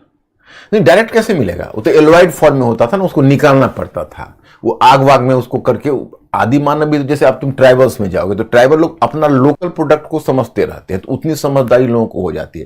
तो एलॉइड उसको क्या होता था, उनको रॉ फॉर्म में मिलता था, उसको उनको निकालना पड़ता था, एक्सट्रैक्ट करना पड़ता था। डायरेक्ट जमीन में रखा हुआ नहीं मिलता था। मतलब वो उसका ओर मिल जाता था, उस ओर से वो अपना पॉलिश करके बना लेते थे। उसको धीरे धीरे आग वाग में पका के निकाल लेते थे। आग का यूज तो करने लगे थे ना, पूरा पाषाण काल से ही फायर का यूज करने लगे थे। जैसे पत्थर के जो क्रूर उपकरण से, जो मैंने अभी आपको बताया शल्क उपकरण बनाते थे अंशुल, उसका भी बड़ा दिलचस्प चीज होती थी। जैसे कई तरह से होते थे। जैसे एक पत्थर से दूसरे पत्थर को तोड़ा, उसकी पपड़ियां निकाली, जिसको कहते हो फ्लेक्स, तो फ्लेक्स से उपकरण बनाए। टेम्परेचर कितना है? हाँ, तो फ्लेक्स से उसके उपकरण बनाए। और एक तरीका और भी होता था उनको, मतलब कई तरह की तकनीकी थी, लवलवाई तकनीकी थी। आप देखोगे तो आपको बहुत सारे तकनीकी मिलेंगे, उसके आपको उतना उलझना नहीं है, क्योंकि आप कोई, मतलब आपको तो एक बैकग्राउंड के लिए सिर्फ इसको चाहिए, अदरवाइज आपके लिए कोई जरूरी नहीं है। क्योंकि मध्य पाषाण काल से वो क्वेश्चन आपका पूछ चुके हैं, इसलिए मैं इधर बल दे रहा हूं। और वैसे भी हड़प्पा सभ्यता कैसे समझोगे जब तक बैकग्राउंड नहीं समझोगे। याद है मैंने वर्ल्ड हिस्ट्री में पहले तुमको एंशिएंट और मिडिवल वर्ल्ड समझाया था, फिर मैं लाया था आधुनिक पश्चिम के उद्भव, और फिर तब 18वीं सदी में लाया था। और मॉडर्न हिस्ट्री में मैंने थोड़ा बैकग्राउंड बताया था, फिर लाया था, आपको याद होगा। तो वो बैकग्राउंड उतना समझना आवश्यक भी होता है। यहाँ पर ये तो आपके सिलेबस का पार्ट है, क्योंकि मध्य पाषाण काल पर 2014 में क्वेश्चन पूछ चुके हैं, जो मैं आपको कवर भी करूंगा। तो इसलिए इसको मैं चाहता हूं कि आप लोग ध्यान करें। तो इसमें क्या है कि फायर का प्रयोग तो पूरा पाषाण काल से शुरू कर दिया था। हाँ, कुकिंग मध्य पाषाण काल से शुरू करेंगे, जो मैं आपसे डिस्कस करूंगा। कुकिंग मध्य पाषाण काल से, यानी खाना पकाना। आदित्य पूछ रहे हैं सर कि उस वक्त लोग आपस में कम्युनिकेट कैसे करते थे? हाँ, वो देखो, आज के बारे में देखो, कौन पूछे? आदित्य। एक बात, भाषा तो होती ही थी, लिपि नहीं थी, लेकिन उनकी भाषा हम आप नहीं समझ सकते हैं। जैसे अभी भी तुम देखो तो ट्राइबल लोग एक भाषा का यूज तो करते ही हैं, आप नहीं समझोगे, हम नहीं समझेंगे। या आप और तो और छोड़ो, एनिमल्स के भी अपने कुछ सिंबल्स होते हैं अपने ग्रुप से बात करने का। तो उनके लोगों के पास तो सब ह्यूमन थे, तो उनके तो एक लैंग्वेज था, लैंग्वेज बोलते थे खास तरह का। जो आप ट्राइबल्स में जाओगे तो ट्राइबल्स लोगों का अपना भी लैंग्वेज होता है, तो लैंग्वेज से कम्युनिकेट करते थे। लिपि नहीं थी, लिखते नहीं थे, लेकिन लैंग्वेज से करते थे। और जानते हो उनका कोई भी चीज कितना होता है। जैसे मैं आप एक दिलचस्प बात बताता हूं, अंडमान निकोबार में आपको याद होगा, सुना आपने, आपको क्यों याद होगा, मतलब आपने पढ़ा होगा कि 2001 में एक सुनामी आई थी जिसमें बहुत कैजुअलिटी हुई थी। उसमें अंडमान निकोबार में, तो निकोबार जो आइलैंड है वो तो अभी तक थोड़ा सा उसका मतलब शेप बिगड़ गया हुआ है उस सुनामी से। हम लोग के लिए तो बड़ा ही आंखों देखा, मतलब आंखों देखा, मतलब नहीं थे अंडमान निकोबार, लेकिन न्यूज में डायरेक्ट देख रहे थे। तो जो अंडमान निकोबार में जो घटना हुई, तो आपको आश्चर्य होगा, वहां पर एक जरवा ट्राइब है और बहुत अच्छी संख्या में। वहां तो मुख्य रूप से ट्राइबल ही वहां के जो लोकल लोग हैं। तो गवर्नमेंट बड़ी चिंतित थी कि भाई ये ट्राइब्स का क्या होगा, कहीं ऐसा ना हो कि इन लोगों की हैवी कैजुअलिटीज हो गई हो, बहुत लोग मर गए हों, कैसे। तो गवर्नमेंट पता लगाने के लिए प्लेन से सर्च करना शुरू किया। तो पता चला कि जरवा लोग बिल्कुल कैजुअलिटीज नहीं हुई उनकी। उनको पहले ही मतलब सुनामी आने का संकेत मिल गया था, और वो अपने सुरक्षित स्थान पर पहले ही अपना सारा सामान लेके जा चुके थे। तो अब मतलब सरप्राइजिंगली वो एकदम समुद्र किनारे से हट गए थे और बिल्कुल ही अलग। तो मतलब ये हुआ कि गवर्नमेंट वाज सरप्राइज्ड, और बहुत साइंटिस्ट तलाश करने लगे कि उनके पास ऐसी क्या तकनीकी है जो हम लोग नहीं जान पा रहे। आज तक हम लोग अर्थक्वेक को फोरकास्ट नहीं कर पा रहे, लेकिन एनिमल्स समझ लेते हैं कि अर्थक्वेक आने वाला है। कुछ ट्राइबल्स को भी पता चल जाता है, but they are not giving the clue कि कैसे हो रहा है। It is a matter of research. तो मतलब यह है कि मैं आपको ये कहना चाहता हूं कि उन लोगों का भी कम्युनिकेशन का अपना तरीका था। एक बात और भी बताएंगे, जैसे ये आप कहते हैं कि अभी अभी अंशुल ने क्वेश्चन पूछा था कि आग का कैसे क्या। तो देखो वो क्या करते थे, जैसे पत्थर वही तोड़ते थे, तो एक तरीका उनका होता था कि आग में पत्थर को रख देते। पत्थर जब बहुत गर्म हो जाता था सीधा पानी फेंक देते थे, बस पत्थर कई टुकड़ों में बट जाता था। तो तरह तरह के तरीके अपनाते थे वो अपने आप को, तो फायर का यूज करते थे।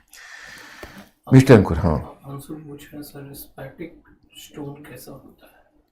अब स्फटिक स्टोन तो हम भी बहुत यूज नहीं, स्फटिक आजकल सेमी प्रेशियस स्टोन है। हमको लगता है जहां तक अंकुर लोग फिंगर रिंग में अगर स्फटिक भी पहनते हैं ना, स्फटिक अब तो सेमी प्रेशियस स्टोन हो गया उन लोगों के लिए, जो मतलब कौड़ियों के भाव भी नहीं था, आज हम लोगों के लिए तो बहुत कॉस्टली हो गई है स्फटिक। क्वार्टजाइट, आप जैसे कभी आप पहाड़ी क्षेत्र में गए हो, तो पहाड़ी क्षेत्र में जब जाओगे अंशु, तो पहाड़ी नदियां होती है।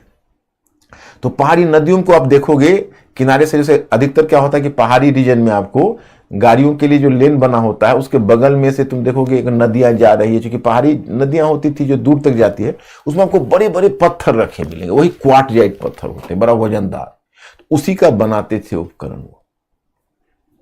सरिता पूछ रही है सर, लिपि और भाषा में क्या अंतर है? सरिता बताएंगे, डिटेल्स में बताएंगे। लिपि लिखी जाती है, भाषा बोली जाती है। भाषा ध्वनि है, लिपि उसका चित्र है। भाषा का दायरा सीमित है, लिपि का दायरा बहुत है। लिपि के बिना, सरिता, लिपि के बिना भाषा अस्तित्व में रह सकती है, भाषा के बिना लिपि नहीं। अब्दुल पूछ रहे हैं सर, वैदिक काल में भाषा थी लेकिन लिपि नहीं, पर वेद लिखे गए पर सर आज वेद पढ़े जा रहे तो आदि ऐतिहासिक क्यों? अब्दुल, वेद कब लिखे गए आपको पता है? आप वैदिक काल पर आए, मैं आपको एक एक चुस्की पिलाकर तब के बजाय पूरा का पूरा ग्लास पिलाना चाहता था वहां, और पिलाना क्या चाहता हूं कि मेरा विश्वास है कि मैं जब कल्चर एंशिएंट और मेडिवल जब समाप्त करूंगा तो आप लोग लास्ट क्लास में हमको बताओगे कि सर जितना धुंधलापन था जीवन में समझने का इतिहास का वो आज धुल गया। ये मेरा विश्वास है, आप लोग जरूर कहोगे। और मैं अंतिम क्लास में आप लोगों से पूछूंगा कि मैंने जो आपको वादा किया था निभाया या नहीं। तो मैं आपको बताऊंगा वहां जो वैदिक काल में क्या है कि ये ठीक है कि वेदों का संकलन हुआ। कल भी मैंने अब्दुल आपको बताया था, लेकिन शायद कल आपने नोटिस नहीं किया। होता क्या है कि यहाँ लेक्चर देता हूं ना और मैटर पहले दे देता हूं, और वास्तव में मैं समझ रहा हूं कि एक लंबे समय तक लेक्चर में अपने ध्यान को आकृष्ट करके और मेंटली अलर्ट होकर बैठना मुश्किल होता है, और उसमें आपका ध्यान कहीं और चला जाता है। ये ह्यूमन वीकनेस है, इसमें आपको मैं दोषी नहीं मानता। लेकिन हमारी कोशिश क्या होती है कि आप पर दबाव बना के जितना आप मेंटली अलर्ट रह सके उतना हम आपको मेंटली अलर्ट रख सके। तो मैं इस सिलसिले में आपको बताना चाहूंगा कि Abdul, you have just given a hint towards the phenomena कि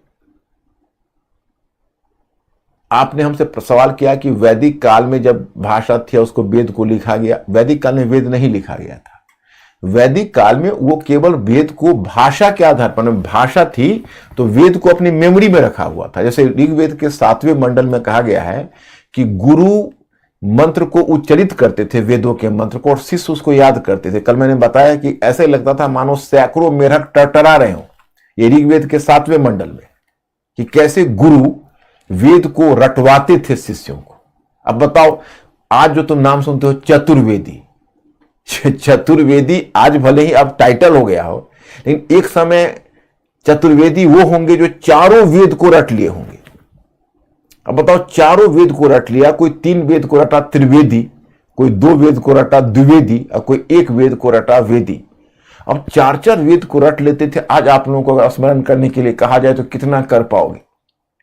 और मेमोरी से वो पीढ़ी से पीढ़ी जाता था, इसलिए हिस्टोरियंस को दिक्कत होती है ओरिजिनल वर्जन क्या है, क्योंकि अब मेमोरी के आधार पर है तो प्रत्येक पीढ़ी के बाद तो बदल सकता है।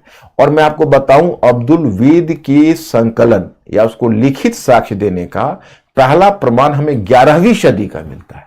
11वीं सदी से पहले उसका लिखित रूप का कोई नहीं मिलता है। इसीलिए जो वेद वैदिक आर्य जो जिस वेद का इस्तेमाल करते थे वह वेद मौखिक परंपरा से थी, ओरल, वो लिखित नहीं थी। इसीलिए उनको कहा गया आद्य ऐतिहासिक में रखा गया। ये बात है अब्दुल। अब तो मुझे लगता है आप समझ गए होंगे। और मिस्टर अंकुर क्या बोलते हो? ओके हैं सभी? ओके। तो हमने तकनीकी किया, अब आपको बताते हैं जीवकोपार्जन संबंधी।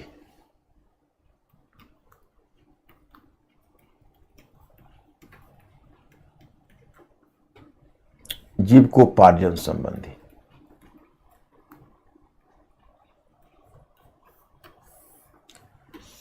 मतलब change in livelihood.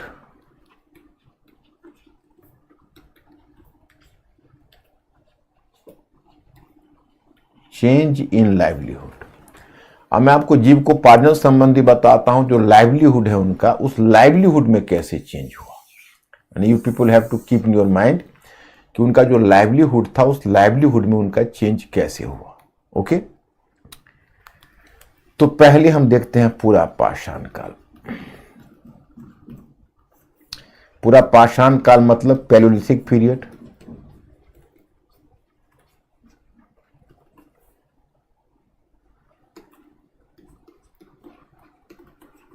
Palaeolithic period, इसमें उनका लाइवलीहुड क्या है? तो लाइवलीहुड है शिकार, हंटिंग,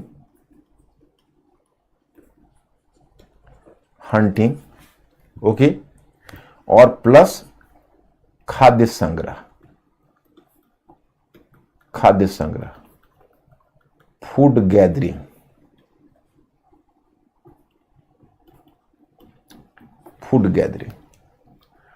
तो हंटिंग है और फूड गैदरिंग है, मतलब शिकार करते थे, शिकार पर जाते थे झुंड बनाकर, शिकार मार के शिकार से जीविकोपार्जन करते थे, या फिर खाद्य संग्रह का मतलब है कि जंगली उत्पादों का संग्रह करते थे, जैसे फल फूल, कंदमूल, शहद मतलब जिसको मधु बोलते हो, वो भी जंगल में अवेलेबल होता था मधुमक्खियों के द्वारा, उस सबको गैदर करते थे खाने में।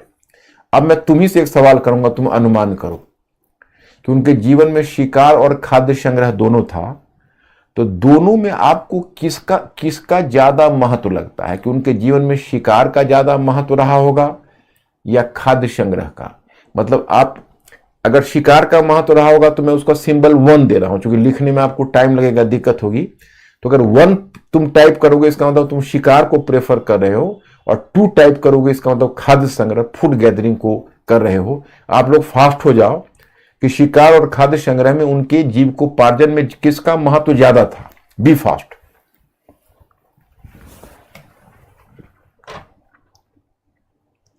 पॉइंट 1 और पॉइंट 2। पॉइंट 1 शिकार, पॉइंट 2 खाद्य संग्रह।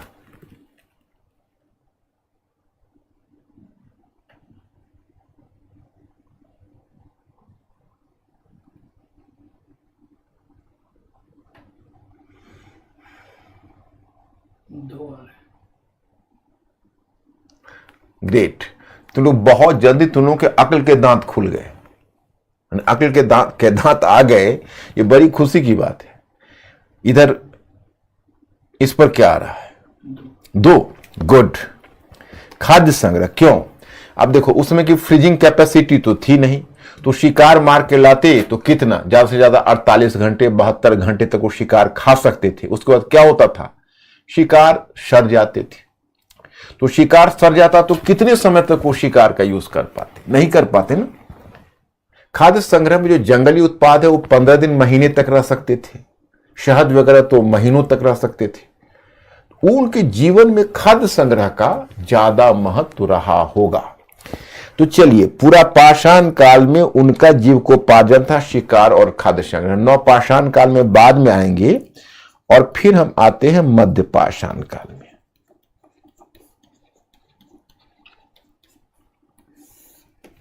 मध्य पाषाण काल में, मेजोलिथिक पीरियड। देखिए, अब इस काल में भी मानव शिकारी और खाद्य संग्रही है। मुख्यतः शिकारी एवं खाद्य संग्रह, चाहे मुख्यतः शिकार एवं खाद्य संग्रह। क्यों? क्योंकि ये तो संक्रमण की अवस्था है, अब फेज ऑफ ट्रांजिशन है।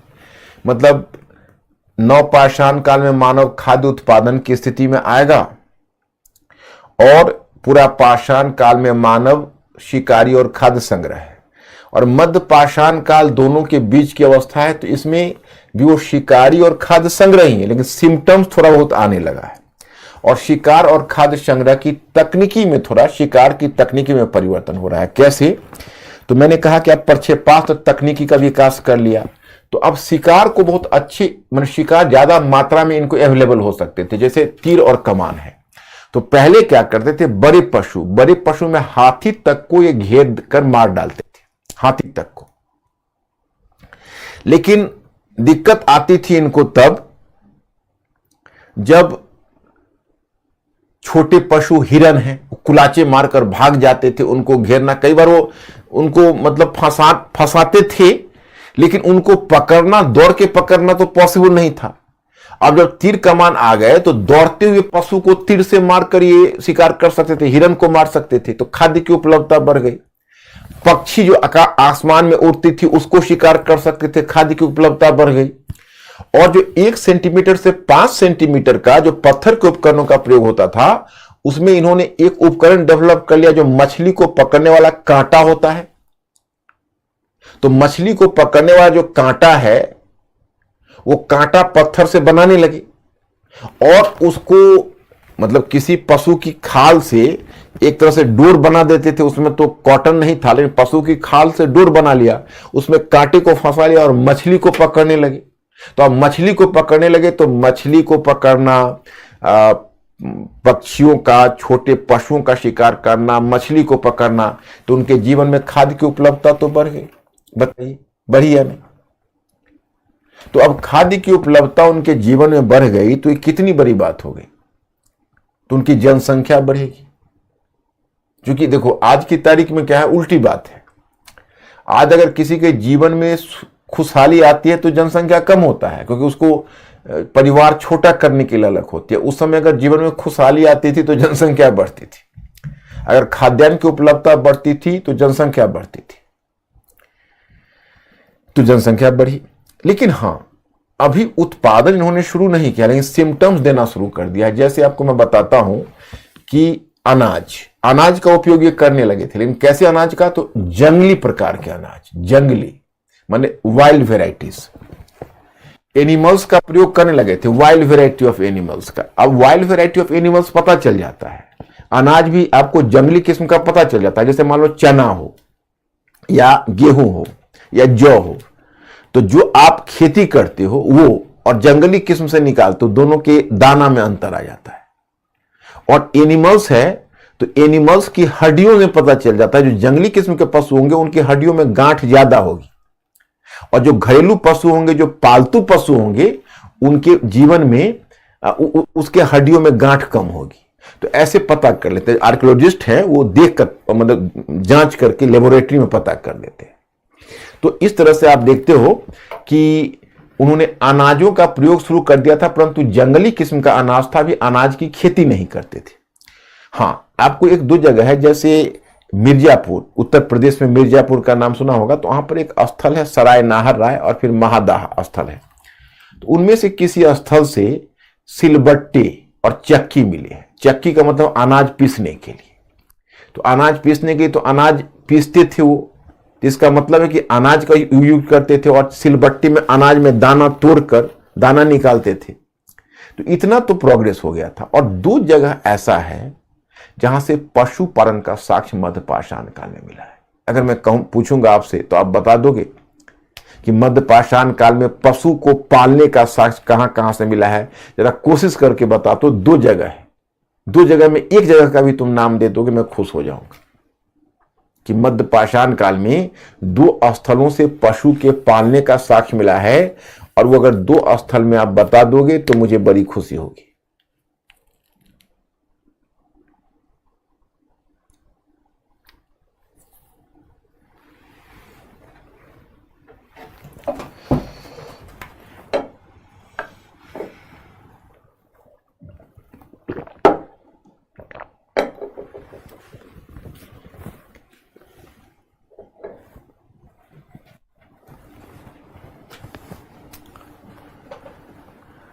क्या अंकुर? इसमें तो मैक्सिमम मेहर पशुपालन मैं स्टूडेंट्स, तुम लोगों ने नोटिस लगता है नहीं क्या? मैं तुमको दिखाता हूं, तुमको है मैटर में।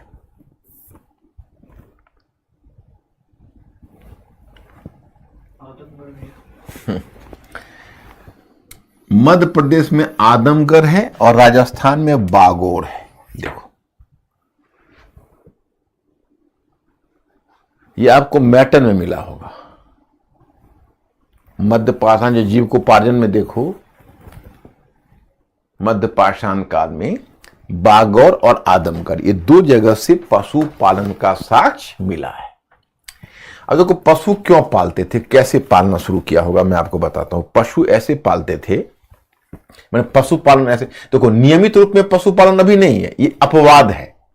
मध्य पाषाण काल में पशुपालन अपवाद है।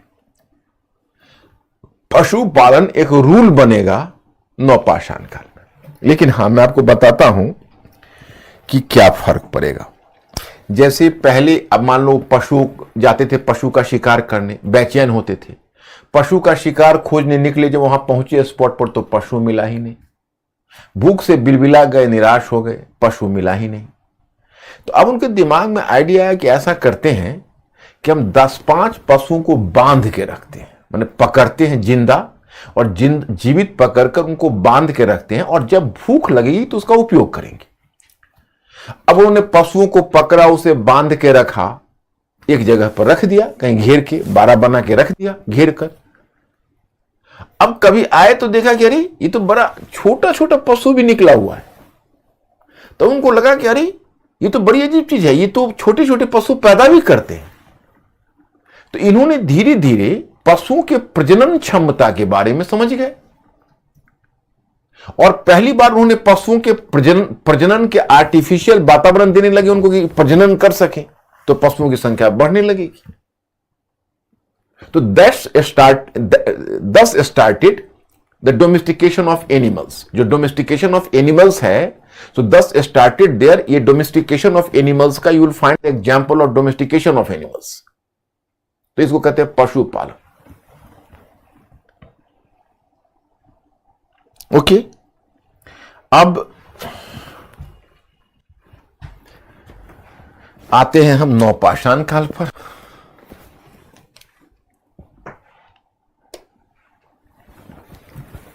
नवपाषाण काल,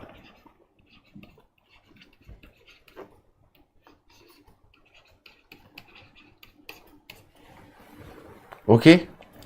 अब इसमें देखो, इसमें पशुपालन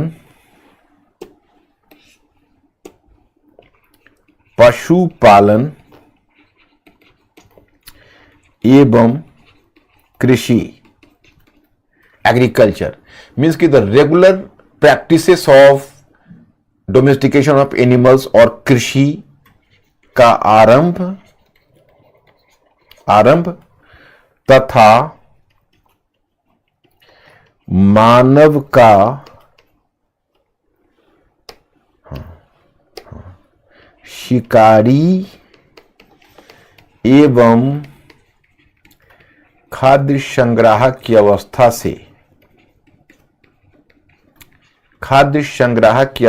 से खाद्य उत्पादक की अवस्था में आना,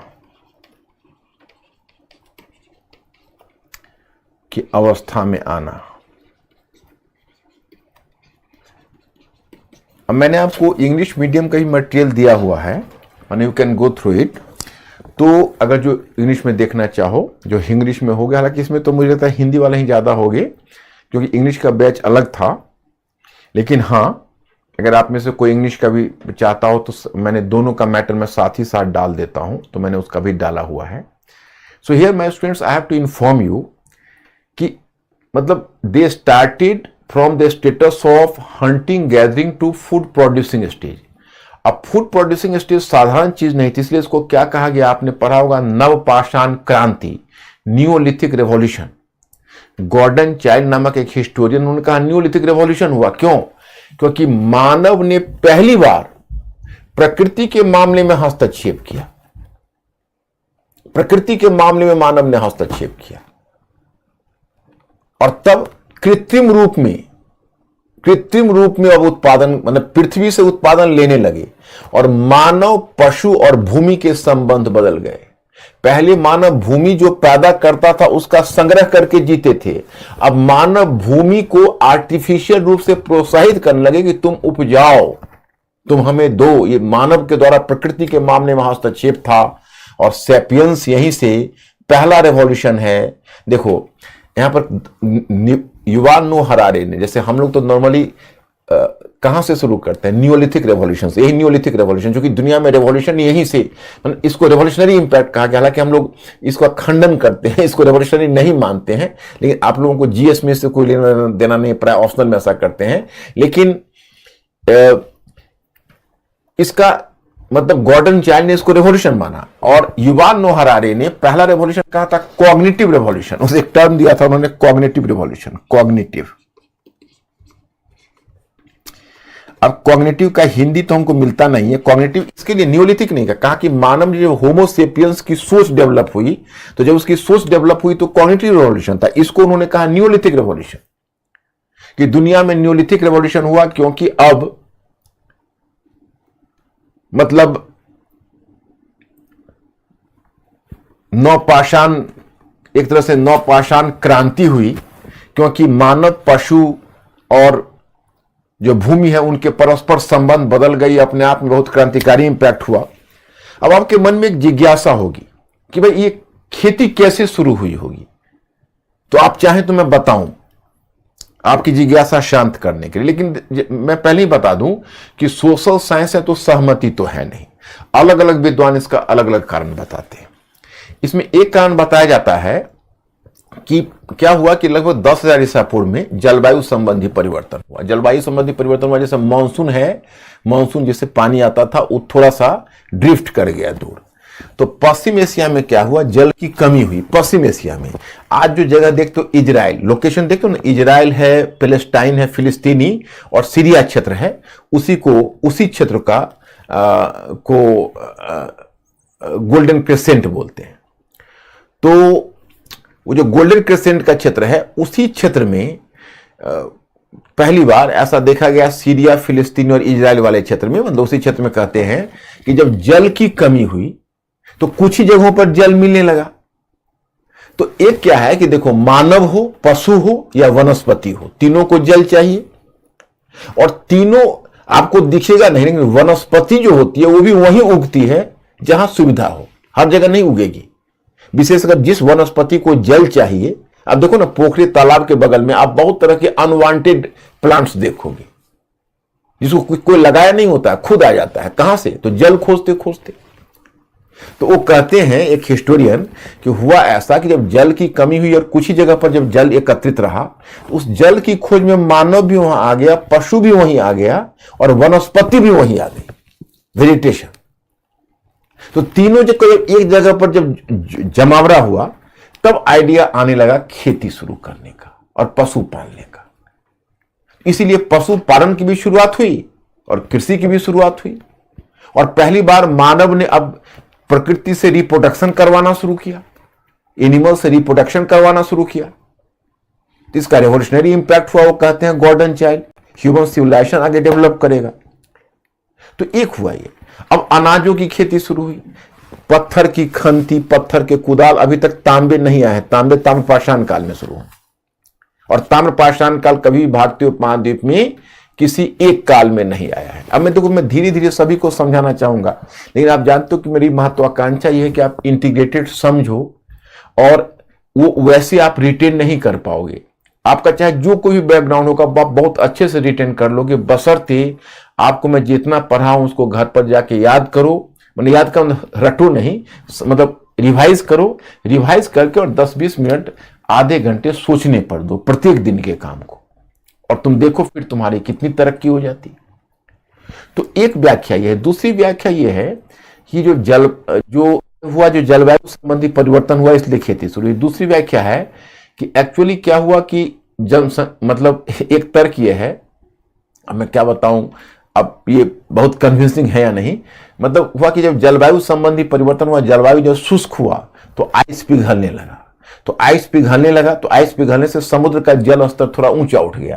तो समुद्र के किनारे जो लोग रहते थे वो आ गए इंटीरियर में। तो समुद्र के किनारे वाले जब इंटीरियर में आ गए तो क्या हुआ, जनसंख्या बढ़ गई, क्योंकि इंटीरियर में वहां से माइग्रेट होके आ गए। तो जनसंख्या बढ़ गई, तो जंगली उत्पाद की भी तो एक लिमिटेशंस है। आपका जंगली उत्पाद तो सभी का पेट भर नहीं सकता। तो उन्होंने ऐसा देखा कि ऐसा है कि जंगली उत्पाद सभी का पेट नहीं भर सकता, तो उन्होंने दूसरा तरीका अपनाया कि अब चलो जंगली उत्पाद पेट नहीं भर सकता तो हम लोग उत्पादन करते हैं। तो चूंकि उपलब्ध जो जनसंख्या की मांग थी और उपलब्ध जो सामग्रियां थी, उन दोनों के बीच तालमेल नहीं हो सका, तो कृषि शुरू हो गई।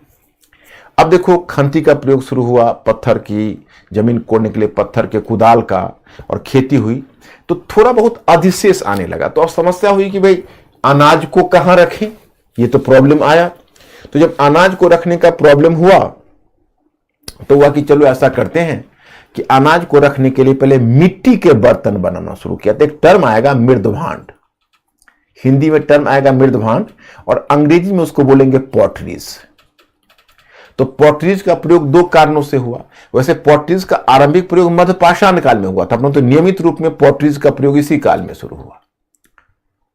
पॉटरीज का प्रयोग नियमित रूप में इसी काल में शुरू हुआ, मृदभांडों का, मृदभांड उसको बोलते हैं। क्योंकि एक तो आपको अनाज को रखने के लिए मृदभांड चाहिए, दूसरा खाना पकाने के लिए भी आपको मिट्टी का बर्तन चाहिए। मिट्टी के बर्तन को मृदभांड कहते थे। कच्ची मिट्टी के बर्तन को आग में पकाकर बनाया जाता था, उसी को मृदभांड बोलते थे, पॉटरीज। तो मृदभांडों का अनाज रखे जाने लगे। लेकिन जब अनाजों की मात्रा आगे बढ़ेगी, तब वो पहले अनाजों को चबूतरे पर रखेंगे और फिर धान्य कोठार का विकास करेंगे। धान्य कोठार आगे विकसित होगा। धान्य कोठार कहते हैं ग्रेनरीज को। आगे अनाज को रखने के लिए ग्रेनरीज बनाएंगे। तो धीरे धीरे इनका इस तरह से विकास होगा। अब देखो, अब अलग अलग क्षेत्र में खेती शुरू होगी, तो अब व्यापार की शुरुआत आपको दिखेगी, व्यापार, क्योंकि लोग, अब उसमें करेंसी वगैरह तो नहीं है, लेकिन आपको कुछ चीजें उस क्षेत्र में उत्पादन होता है और आपको वो चीजें आप उत्पादन नहीं करते हो, और आप जो उत्पादन करते हो वहां उत्पादन नहीं होता है, तो आप एक्सचेंज शुरू करते हो, माने आप कुछ सामग्रियां उनको दे देते हो, बार्टर सिस्टम, यानी अदला बदली से, और बदले में कुछ सामग्रियां वो दे देते हैं आपको, तो शुरू हो गई व्यापार भी छोटे बड़े पैमाने पर शुरू हो गई। और चूंकि अब उनको खेती करने के लिए एक स्थान पर रहना पड़ता था, तो खेती करने के लिए एक स्थान पर रहना पड़ता, तो अस्थायी निवास शुरू हो गया। दैट इज कॉल्ड, अस्थायी निवास का मतलब है settled life. Now they started settle life, अब उन्होंने सेटल लाइफ शुरू कर दिया। So in this way started the settle life. अस्थायी गांव बसने लगी, तो ये उनके जीवन में परिवर्तन आ रहा है, तकनीकी परिवर्तन। अब ताम्रपाषाण काल,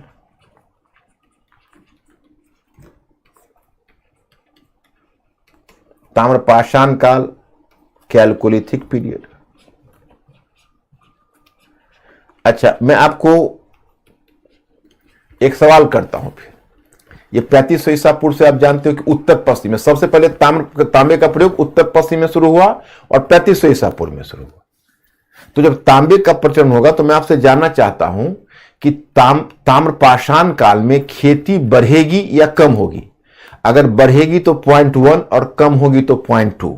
जल्दी टाइप करिए, ताम्रपाषाण काल में खेती बढ़ेगी या कम होगी? अगर बढ़ेगी तो 0.1 और कम होगी तो 0.2।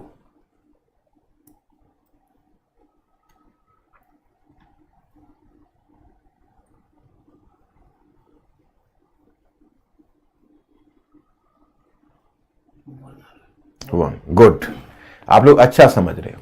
मतलब जो नवपाषाण काल में आपने अर्थव्यवस्था देखी थी, ताम्रपाषाण काल में और भी विकास होगा, क्योंकि तांबे के उपकरण होंगे तो खुदाई ज्यादा अच्छी होगी, मिट्टी अच्छे ढंग से टूटेगी तो खेती बढ़ेगी, और तांबे के उपकरण होंगे तो पत्थर के उपकरण भी बढ़िया बनेंगे। ऐसा देखो, और ताम्रपाषाण काल, तांबे का प्रचलन बढ़ा, तो इसका मतलब यह नहीं कि पत्थर के उपकरणों का प्रयोग बंद हो गया, कम हो गया, वो भी कम नहीं हुआ, वो भी चलता रहा।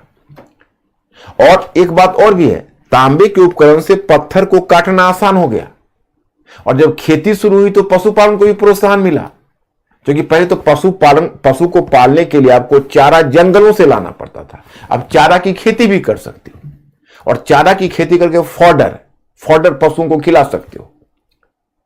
तो जब पशुपालन बढ़ेगा, जब खेती होगी तो पशुपालन भी बढ़ेगा,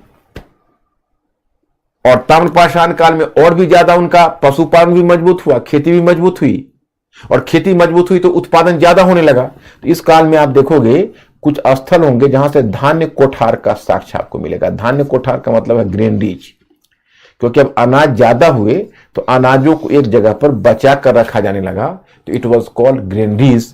तो इस काल तक आप देखते हो ग्रेनरीज का विकास हुआ, ताम्रपाषाण काल तक। और जो व्यापार, जो पहले से देखो, पशुपालन में भी नवपाषाण काल से तेजी आई, कृषि में भी नवपाषाण काल से तेजी आई, और व्यापार में भी नवपाषाण काल से बेहतर हुआ स्थिति। तो एक तरह से जो नवपाषाण काल में जो आर्थिक विकास देखते हो, उसमें ताम्रपाषाण काल में आपको और भी अधिक विकास देखने को मिलेगा। तो यह ग्रेनरीज और ये आपका विकास। तो ये हुआ आपका जीविकोपार्जन संबंधी परिवर्तन। अब उसी तरह से मैंने आपको मैटर भी दिया है, तो आपको समझने में दिक्कत नहीं होगी। अब अगर आप लोग ओके करो तो मैं आगे बढ़ूं। Okay,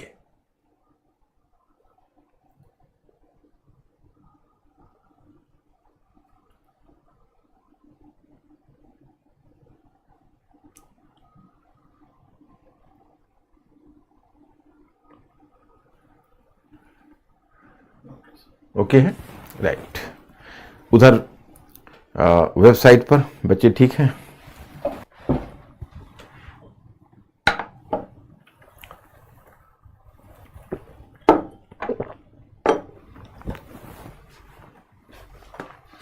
Yes.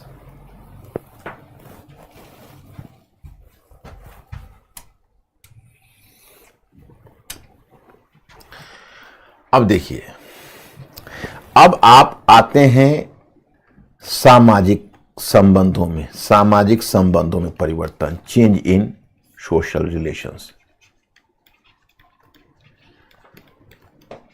और विरल पूछ रहे हैं कि सर मकान किस पाषाण काल में बनाना चाहेंगे? इसी में नवपाषाण काल में मकान मिट्टी, गीली मिट्टी का बना लेते थे या सरकंडे से बनाते थे, लकड़ी या सरकंडे से, उस पर मिट्टी से थाप देते थे।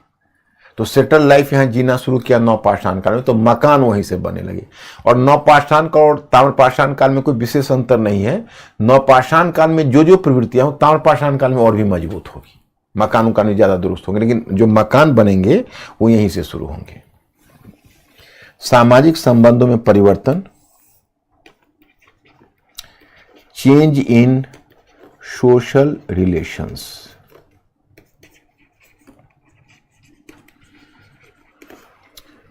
Change in social relations. अब सबसे पहले पूरा पाषाण काल, पूरा पाषाण काल, पैलियोलिथिक पीरियड, पैलियोलिथिक पीरियड। अब देखो, अब जैसे देखो, जो इकोनॉमिक चेंज पीछे आपने देखा है, तो बेसिकली जिसको आप सोशल चेंज कहते हो, सोशल चेंज का गहरा संबंध इकोनॉमिक चेंज से होता है। जैसे जैसे इकोनॉमिक स्ट्रक्चर में परिवर्तन होगा, सोसाइटी में भी परिवर्तन होता है। तो पहले पूरा पाषाण काल में जो सोसाइटी है उसका नाम हम लोग करते हैं band society. Band, band society. Band society, जैसे आपने कभी बैंड मास्टर को बाजा बजाते देखा होगा, जैसे सारे बैंड मास्टर एक साथ मिलकर ट्यून बजाते हैं, तो जो बैंड सोसाइटी होता है वो बैंड सोसाइटी होता है समतामूलक समाज। क्योंकि क्यों? तो समाज में लोग, सभी लोग मतलब उस समाज में लोग जीविकोपार्जन करते थे, शिकार करते थे, खाद्य संग्रह करते थे, और जो होता था कंज्यूम कर लेते थे। तो शिकार के लिए भी जाते थे, समूह में जाना ज्यादा बेहतर था। खाद्य संग्रह के लिए भी जाते थे, तो खाद्य संग्रह में भी ग्रुप में जाना ज्यादा बढ़िया था। प्रायः पुरुष शिकार में जाते थे ग्रुप में, और महिला खाद्य संग्रह में जाती थी। तो जो बैंड सोसाइटी था वो 40-50 लोगों का समाज होता था, आपस में समतामूलक संबंध था। समाज में विषमता कब आने लगती है? जब हम आवश्यकता से अधिक चीजों को पैदा करते हैं। जब आवश्यकता से अधिक चीजों को पैदा करते हैं तो कुछ लोग यह प्रयास करते हैं कि वह चीज हम अपने पक्ष में कर लें। तो जो उस पक्ष में वो चीज को अपने पक्ष में कर लेते हैं वो समाज में प्रभावी हो जाते हैं और समाज में विषमता आ जाती है। ये तो बैंड सोसाइटी है, किसी के पास अतिरिक्त है ही नहीं। हां, जब आप शिकार पर जाते हो तो शिकार पर मैन ऑन द स्पॉट होने के नाते कोई एक वहां पर नेता बन जाता है। अब मान लो आप लोग स्टूडेंट लाइफ में एक्सपीरियंस होगा आप लोगों को कि जैसे हम लोग 4-5 मित्र मिलकर काम करते, तो उसमें कोई आप में देखोगे कोई मित्र बहुत जुगारू होता है। जुगारू का मतलब होता है आपकी बराबरी का, आपका मित्र ही है, लेकिन उसमें वो नेता बन जाएगा। ऐसे करो, वैसे करो, इसको पकड़िए, आप इसको करिए, आप इसको करो, और आप उसको ऐसे फॉलो करते हो कि अरे वास्तव में हम ठीक कर रहे हैं। तो कई बार अपने आप पर झुंझलाहट होती है, मैं इसको फॉलो क्यों कर रहा हूं, या ये हमारा क्या है, ये हमारा मालिक है क्या, ये हमारा मित्र ही तो है। लेकिन फॉलो इसलिए करते हैं कि वो जुगारू है और उसके बातों पर हमें भरोसा ज्यादा होता है कि अरे ये जानता है चीजों को, ये कर सकता है। तो उसी तरह से जब शिकार पर जाते थे तो उसमें कोई जुगारू खड़ा हो जाता था और जुगारू उन लोगों को लीड करता था और उस लीडरशिप को मान लेते थे। लेकिन जब वहां शिकार से लौटे फिर सभी बराबर, कोई अंतर नहीं। तो सबसे पहला मानव समुदाय का जो पहली अवस्था है वो है बैंड सोसाइटी की अवस्था। और धीरे धीरे मैं आपको बताऊंगा नवपाषाण काल और ताम्रपाषाण काल तक आकर मुखिया तंत्र का विकास हो जाएगा। क्यों मुखिया तंत्र का विकास होगा आगे बताऊंगा। और जब उससे भी जब प्रोडक्शन बढ़ेगा तब राजतंत्र आएगी, मोनार्की। वो मोनार्की आप हड़प्पन सिविलाइजेशन और वैदिक में देखोगे, जब और सोसाइटी डेवलप होगी। हड़प्पन के बारे में तो हम लोग को बहुत सूचना नहीं मिल पाई, लेकिन वैदिक काल से आप देखोगे मोनार्की का डेवलपमेंट होगा। जब हम एक खास विकास के स्तर पर पहुंच जाते हैं तो धीरे धीरे समाज इतना बट जाता है कि राजतंत्र विकसित होता है, कर प्रणाली स्थापित होती है, परंतु बहुत आगे की चीज है। बैंड सोसाइटी है। अब यहां पर मुद्दा आता है पुरुष महिला संबंध। तो अब देखो, उस समय का जो समाज है उसका अध्ययन करते हैं मानव शास्त्री एंथ्रोपोलॉजिस्ट।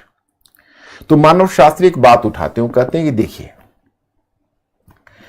कि महिला का इतिहास में क्या जगह रही, इसका निर्धारण होता है उत्पादन में महिलाओं की क्या भूमिका है। उत्पादन में महिलाओं की क्या भूमिका है, इससे निर्धारण होता है कि महिलाओं की स्थिति समाज में कैसी है। मतलब जीविकोपार्जन में, उत्पादन अभी कहना सही नहीं, उत्पादन तो आपको नवपाषाण काल से शुरू होगा। जीविकोपार्जन में महिलाओं की क्या भूमिका है। तो पुरुष शिकार करते थे, महिलाएं खाद्य संग्रह करती थी। और पीछे मैं आपसे पूछ चुका हूं, आप खुद बता चुके हो कि पूरा पाषाण काल के लोगों के जीवन में शिकार की जगह खाद्य संग्रह का महत्व ज्यादा था, यानी फूड गैदरिंग, फूड कलेक्शन का महत्व ज्यादा था इन प्लेस ऑफ हंटिंग। तो अगर उनके जीवन में फूड गैदरिंग या फूड कलेक्शन का महत्व ज्यादा था और महिलाएं फूड कलेक्शन से जुड़ी हुई थी, तो इसका मतलब है कि महिलाओं की सामाजिक स्थिति पुरुष की तुलना में बेहतर थी। मानव शास्त्री यही कहते हैं कि महिलाओं की स्थिति पुरुष की तुलना में इस काल में बेहतर थी। ओके, चलिए, तो ये हुआ पूरा पाषाण काल की सोसाइटी। क्योंकि साहित्य वहां नहीं है, लिखित नहीं है, तो हम तो इतना ही जान सकते हैं अनुमान के आधार पर। और फिर अब आता है मध्य पाषाण काल।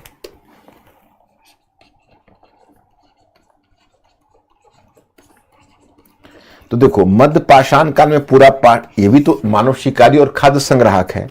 तो मध्य पाषाण काल में भी पूरा पाषाण काल के दोनों लक्षण विद्यमान रहे, यानी सोसाइटी बैंड सोसाइटी ही रही। सोसाइटी बैंड सोसाइटी रही और समाज में महिलाओं की स्थिति अच्छी है। ये दोनों फीचर्स इसमें भी है।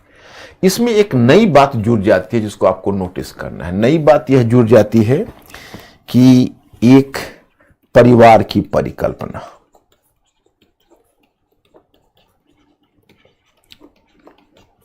परिवार की परिकल्पना क्या होती है मैं आपको बताता हूं। जैसे पहले सभी लोग जो शिकार पर और खाद्य संग्रह पर निकल जाते थे, यहां पर जो कंदरा में गुफा में कोई नहीं, खाली। अब क्या है कि ऐसा महसूस किया गया कि जो बूढ़े लोग हैं उस ग्रुप के, तो बूढ़े लोगों को चलना मुश्किल है, अब एज हो गया, लाइफ एक्सपेक्टेंसी भी उस समय कम थी, तो जो ज्यादा बुजुर्ग हो गए उनसे शिकार पर ले जाना उचित नहीं लगने लगा। और फिर महिलाओं पर भी भार ज्यादा होता था। महिलाएं अपने कंधे में बच्चों को टांग कर चलती थी। तो महिलाएं जब कंधे में बच्चों को टांग कर चलती थी तो उस पर लोड ज्यादा था जब वो जाती थी खाद्य संग्रह के लिए। तो अंत में यही तय हुआ कि ऐसा करते हैं कि घर में बूढ़े जो बुजुर्ग हैं, अब वो शिकार के में बहुत सक्षम नहीं हैं और उनको लोड भी ज्यादा पड़ रहा, तो उनको घर पर छोड़ देते हैं, वो बच्चों की देखभाल करें। तो एक तरह से बूढ़ों को बच्चों को देखभाल करने के लिए घर पर छोड़ा जाने लगा। वहीं से परिवार की परिकल्पना आई, फैमिली। अब एक दिलचस्प बात बताता हूं, या तो उसी समय बूढ़े और बच्चे का कॉम्बिनेशन है, नहीं तो आज ही है। आज आप देखोगे खासकर मेट्रोपोलिस में या शहर में कि क्या होता है कि वाइफ और हस्बैंड दोनों वर्किंग होते हैं, अच्छे अच्छे पैकेज दोनों के होते हैं, दोनों काम करते हैं।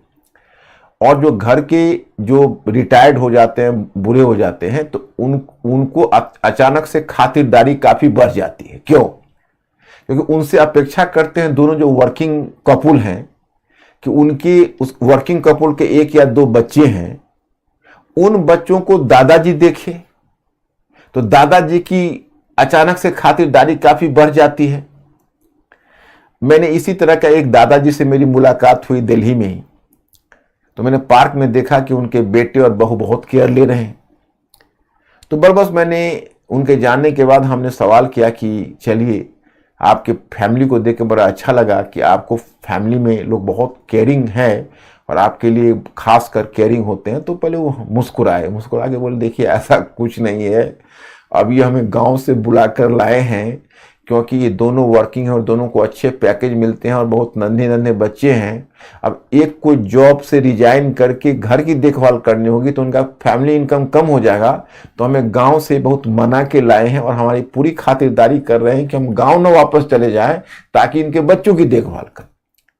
हमें बड़ी इनकी बात सुन के हंसी आई कि ये बुजुर्ग सारे पेचीदगियों को समझ पा रहे हैं, और समझना तो है ही क्योंकि बुजुर्ग हैं तो समझदारी तो जीवन में बाल धूप में नहीं पकाए हैं। तो वह यह कॉम्बिनेशन या तो उसी समय था या आज ही। तो एक तो ये है। दूसरा था कि पूरा पाषाण काल में देखोगे जैसे मृतक जो होते थे तो मरने के बाद उनको छोड़ देते थे, चील कोए खा जाते थे, खुले आकाश के नीचे छोड़ के चले आते थे। अब शवाधान की पद्धति विकसित हुई। शवाधान शवाधान का मतलब हुआ बरियल सिस्टम, उसको इंग्लिश में कहते हैं बरियल सिस्टम। और परिवार की परिकल्पना को कहते हैं कॉन्सेप्ट ऑफ फैमिली।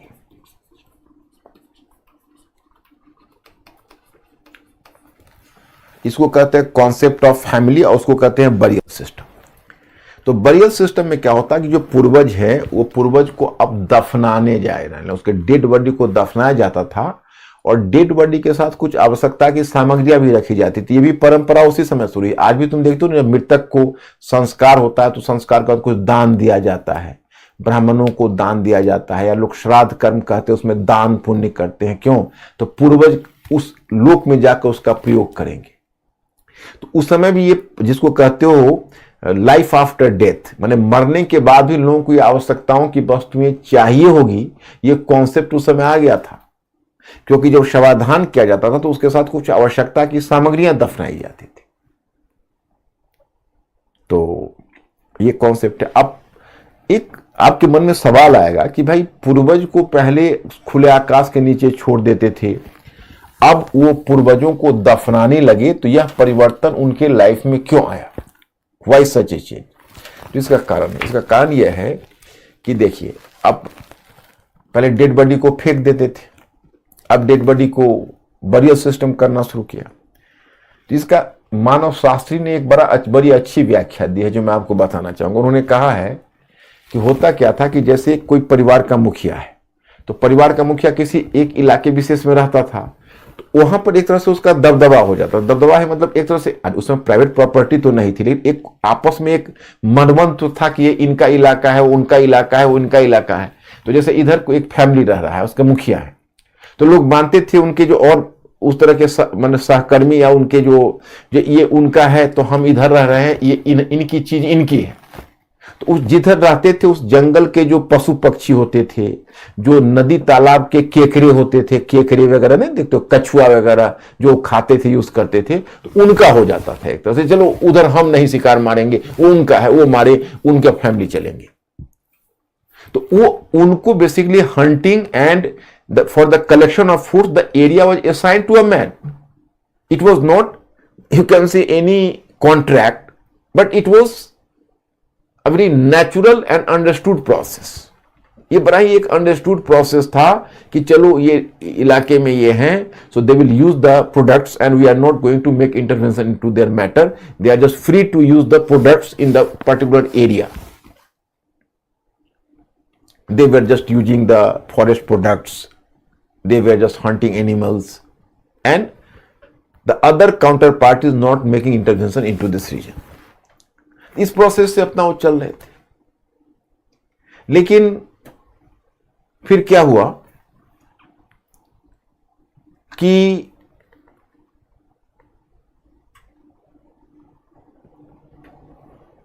जब वो पूर्वज मर जाते थे तो इनको जंगल में फेंक देते थे, माने कहीं खुले आकाश के नीचे, और उन चीजों पर से उनका ग्रिप छूट जाता था। अब नाउ यू कैन से कि you are not enjoying the same recognition as the successor of your better family.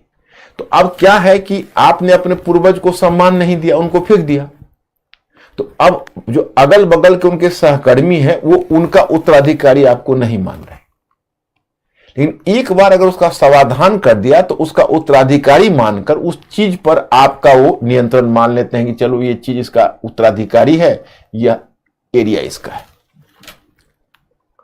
तो एक तरह से अपने पूर्वज की विरासत को पाने के लिए उन्होंने पूर्वज का समाधान शुरू किया। आज भी मैं स्टूडेंट्स, आप एक बात देखोगे कि आज भी अगर किसी की मृत्यु होती है, उसका डिस्प्यूटेड प्रॉपर्टी होती है, तो डिस्प्यूटेड प्रॉपर्टी में जो उसका क्रीमेशन कर देता है, जो उसका अंतिम संस्कार, लास्ट सेरेमनी पूरा कर देता है, वह उसकी प्रॉपर्टी पर दावा करने लगता है कि हम उनके उत्तराधिकारी है, हमने उनका श्राद्ध किया। और कई एरिया में एक बहुत अजीब नियम देखोगे आप, कुछ you will find certain areas कि उन those areas you can see, कुछ एरियाज ऐसे हैं जहां दामाद को अपने ससुर को लकड़ी देने की प्रथा नहीं है। Mean son in law is not allowed to touch even the dead body of his father in law. Why? So that the son in law should not emerge to be rival to his son as a successor. मतलब डर यह है कि कहीं अगर son in law ने body को touch कर दिया तो कहीं ऐसा ना हो कि उसका उत्तराधिकारी बन के बैठ जाए और कहे कि हमें भी प्रॉपर्टी में शेयर चाहिए। ये देखो प्रचलन है आज भी, और ये मध्य पाषाण काल से चला आ रहा है। एनीवे, तो मध्य पाषाण काल आपको क्लियर हो गया होगा। अब हम नव पाषाण काल आपको दिखाते हैं।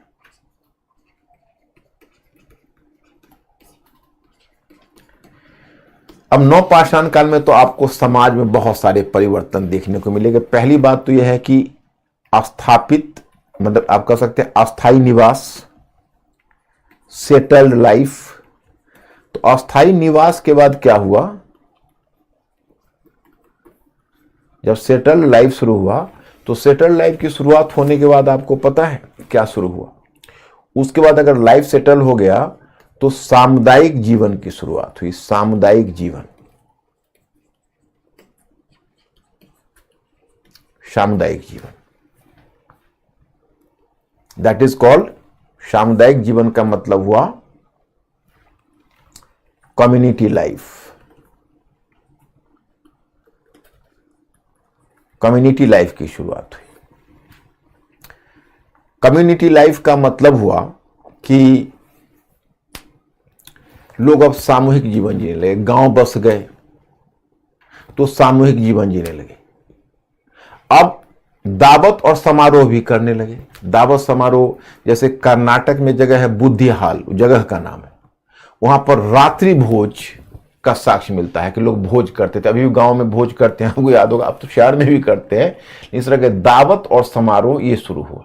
दूसरी बात है कि महिलाओं के जीवन में और बूढ़ों के जीवन में कुछ दबाव कम हुआ और जीवन में थोड़ी शांति आई, क्योंकि अस्थायी जीवन जीने लगे। अब शिकार और खाद्य संग्रह पर नहीं जाना पड़ता था, तो उनके जीवन में थोड़ा आराम आया, थोड़ी सुविधाएं आई। दूसरी बात क्या है कि अब अनाज का उत्पादन करते थे, प्रोडक्शन करते थे। तो अनाज का उत्पादन करने से क्या हुआ कि अब एक दूसरे को अनाज उपहार के रूप में देने लगे। तो उपहार लेने और देने की प्रथा चली। उपहार लेने और देने की प्रथा चली। और एक जो चीज समाज में बड़ा अंतर आता है, वो अब समाज में विषमता बढ़ने लगी। विषमता मतलब जो बैंड सोसाइटी है, जो पीछे हमने बैंड सोसाइटी की बात की थी, वो बैंड सोसाइटी टूटने लगी। क्यों? क्योंकि अब उत्पादन हुआ और उत्पादन, लोग आवश्यकता से अधिक उत्पादन करने लगे। आवश्यकता से अधिक उत्पादन करने लगे तो कुछ लोग उस उत्पादन पर कब्जा करने के लिए अपना दबदबा बनाने लगे और कब्जा कर लिया।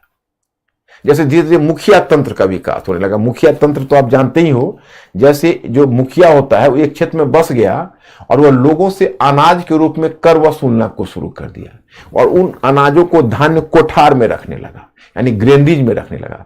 तो एक मुखिया था जो बाकी लोगों पर अपना दबदबा बना के कहता था, आप अनाज का एक अंश दीजिए, हम आपको सुरक्षा देंगे। तो इस तरह के मुखिया तंत्र धीरे धीरे डेवलप होने लगे। तो ये आर्थिक विषमता का साक्ष्य आपको नव पाषाण काल के स्थल से मिलेगा, क्योंकि वहां पर लिखित तो कुछ है नहीं। वहां पर आपको साक्ष्य मिलता है जो कुछ मकान है वो गोलाकार बने हैं, लकड़ी के मकान, और कुछ मकान है जो आयताकार बने हैं। माने ज्यादातर मकान आयताकार बने हैं और बीच बीच में कुछ मकान गोलाकार बने हैं। तो इसमें मानव शास्त्री कहते हैं कि जो गोलाकार बने हुए मकान है वही मुखिया के मकान। तो इस तरह से मुखिया तंत्र डेवलप हो रहा है। लोग उपहार में अनाजों को लेना देना शुरू कर दिया। एक और दिलचस्प बात हुई है जो मैं आपको बताना चाहूंगा। दिलचस्प बात यह है कि जैसे आप इसको ऐसे सोचिए कि किसान थे, मैंने खेती करते, तो खेती में क्या होता था कि पूरी की पूरी फसल का तो they could not consume the total grains and the total crops you can say, और total harvest, because a part of it had to be saved so that they could be sown in coming year just like the seeds. And seeds के रूप में they could carry the agriculture further and they could use a part of grains as seeds. मतलब वह अपने अनाजों का एक भाग एक बीज के रूप में इस्तेमाल कर, जैसे आपको 1/4 अनाज बचा लेना है या कुछ ऐसा बचा लेना है, क्योंकि अगर आप सारे अनाज को कंज्यूम कर जाओगे, उसका खपत कर जाओगे, तो अगली बार बीज कहां से लाओगे? तो बीज भी चाहिए, सीड्स चाहिए। तो उससे क्या हुआ कि लोग जो सीड्स के लिए अनाज को बचाने लगे, तो लोगों में बचाने की प्रवृत्ति आ गई, जिसको कहते हो ना बचाना, जहां इतना saving. So the people develop the tendency for savings. तो वहां से उनकी सोच में एक सेविंग्स की प्रवृत्ति भी आई। तीनों पाषाण काल, और मैं स्टूडेंट्स ताम्र पाषाण काल में कोई नई चीज नहीं है, जो जितने ट्रेंड देखते हो उसमें वृद्धि है। जैसे अस्थायी जीवन और भी बढ़ेगा, क्योंकि लोग एग्रीकल्चर और भी बढ़िया होगा पहले से ताम्रपाषाण काल में। सामुदायिक जीवन में और भी वृद्धि होगी, दावा समारोह और भी बढ़ेंगे, लेन देन अनाजों का और भी बढ़ेगा। और जो सामाजिक विषमता आपने नवपाषाण काल में देखी, वो सामाजिक विषमता ताम्रपाषाण काल में और भी बढ़ेगी। So that is going to encourage the social inequality further.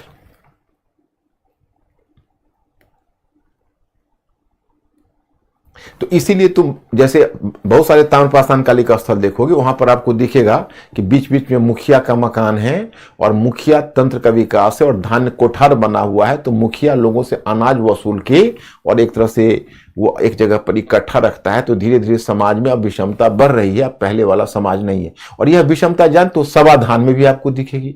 आप नवपाषाण कालीन स्थल और ताम्रपाषाण कालीन स्थल पर देखोगे, तो जब खुदाई हुई है, तो खुदाई से जो मृतक के साथ सामग्रियां दफनाई जाती थी, उस सामग्रियों की क्वालिटी से पता चलता है कि यह किस बैकग्राउंड से है। तो ज्यादा रिचर सेक्शन से, माने ये साधन संपन्न है या विपन्न है। मतलब साधन संपन्न का मतलब इनके पास रिसोर्सेज ज्यादा है, रिसोर्सेज कम है। क्यों? तो अब इट डिपेंड्स अपॉन कि what are the grave goods and what are the quality of grave goods. अगर मानो अच्छे किस्म के पत्थर के उपकरण मिलते हैं, बेहतर किस्म के, जैसे कई बार आप ताम्रपाषाण काल में देखोगे तांबे की चूड़ियां, पत्थर की चूड़ियां मिलेगी, अच्छे पत्थर की, तो लगेगा कि अरे धनी लोग कोई मरा है। जैसे आज भी आप किसी के देखोगे, किसी के श्राद्ध में अगर बहुत बड़ा जलसा हो रहा है, इसका मतलब कोई धनी व्यक्ति मरा है। और देखोगे जैसे तैसे 2-4 ब्राह्मण को वो खिला के, 10 लोगों को खिला के वो निवृत्त हो रहा है, तो लगता है कि इनकी इकोनॉमिक कंडीशन बहुत बेहतर नहीं है। तो उसी तरह से जो सामग्रियां दफनाई गई, उन सामग्रियों से पता चलता है कि उनका पोजीशन क्या है, वो रिच है, पुअर है, क्या है।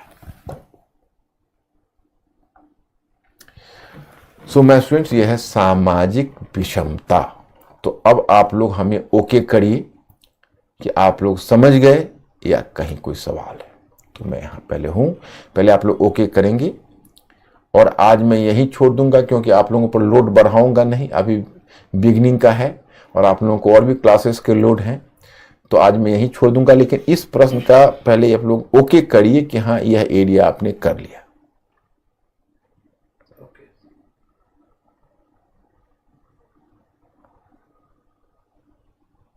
अब इसमें सांस्कृतिक बच गया है, तो सांस्कृतिक करते हुए, और कल आप लोग हड़प्पा सभ्यता तक कवर करके आइएगा। उसके बाद फिर एक दिन हम हड़प्पा सभ्यता के बाद आपको समझाते हुए तब हम लोग वैदिक काल पर बहुत आसानी से आपको मैं याद करवा दूंगा क्लास में। और एक बार जब मेरा क्लास समाप्त हो जाता है, तब आपको मैं बताऊंगा कुछ अगर पढ़ना है, खास के प्रीलिम्स को ध्यान में करके और भी, तो मैं आपको सोर्स बता दूंगा। लेकिन उसके बाद आप पारंगत हो जाओगे, कुछ भी आप पढ़ के खुद भी खींच सकते हो। अभी आप कुछ पढ़ोगे तो उलझ जाओगे, इसलिए कुछ पढ़वाना आपसे सही नहीं लगता, एनसीईआरटी को छोड़कर। बाकी चीजों में आप अभी मगजमारी मत करना, ये मेरा सजेशन है। कुछ क्वेश्चन है सर। हाँ बोलो।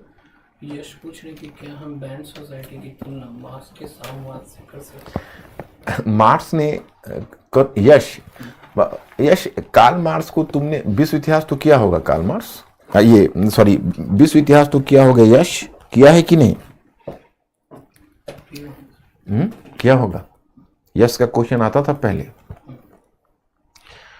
तो देखो यश ऐसा है कि जब जहां पर मैंने मार्क्सवाद तुमको पढ़ाया तो मार्क्सवाद में कार्ल मार्क्स ने यूरोपीय समाज की कई अवस्था कहा है। उसमें सबसे पहले कहा है प्रारंभिक समाजवाद। प्रारंभिक समाजवाद का मतलब है कि जब समाज समतामूलक था।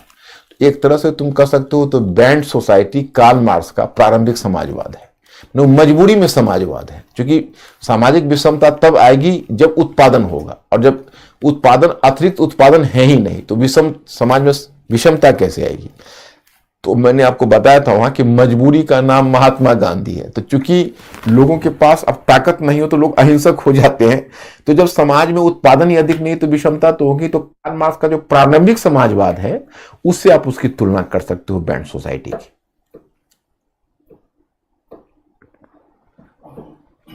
बिट्टू पूछे sir what is egalitarian society? Bittu, egalitarian society का हिंदी में मतलब होता है समतामूलक समाज। जैसे आपको मैंने शायद हड़प्पा सभ्यता में इस शब्द का प्रयोग किया है कि हड़प्पाई लोगों का अप्रोच ज्यादा इगैलिटेरियन था अपने पीपल के प्रति। मतलब वो जो शासक वर्ग के लोग हैं वो अपने पीपल को बहुत अलग नहीं समझते थे। ये मैं कल आपको बताऊंगा जो हड़प्पा सभ्यता, कल तो अब आपका क्लास नहीं, तो मंडे ही क्लास होगा, तो मैं मंडे को ये चीज कवर करूंगा कि जब हड़प्पा सभ्यता में इस तरह के जो सोसाइटी है उसकी परिकल्पना इस तरह की गई है। तो मतलब इस तरह का अप्रोच है। तो इगैलिटेरियन का मतलब हिंदी में समतामूलक होता है, आप मोटे तौर पर जान लीजिए।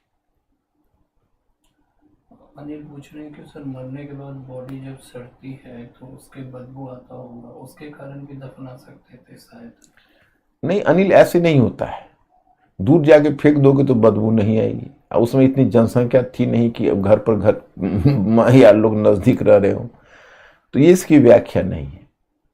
बेटू मेरे सर सोशल चेंजेस में भी यूज हुआ है। मतलब बिट्टू तुम्हारा प्रश्न में नहीं समझा। सोशल चेंजेस में यूज हुआ हो, इस प्रश्न का मतलब मुझे समझ में नहीं आया क्या है।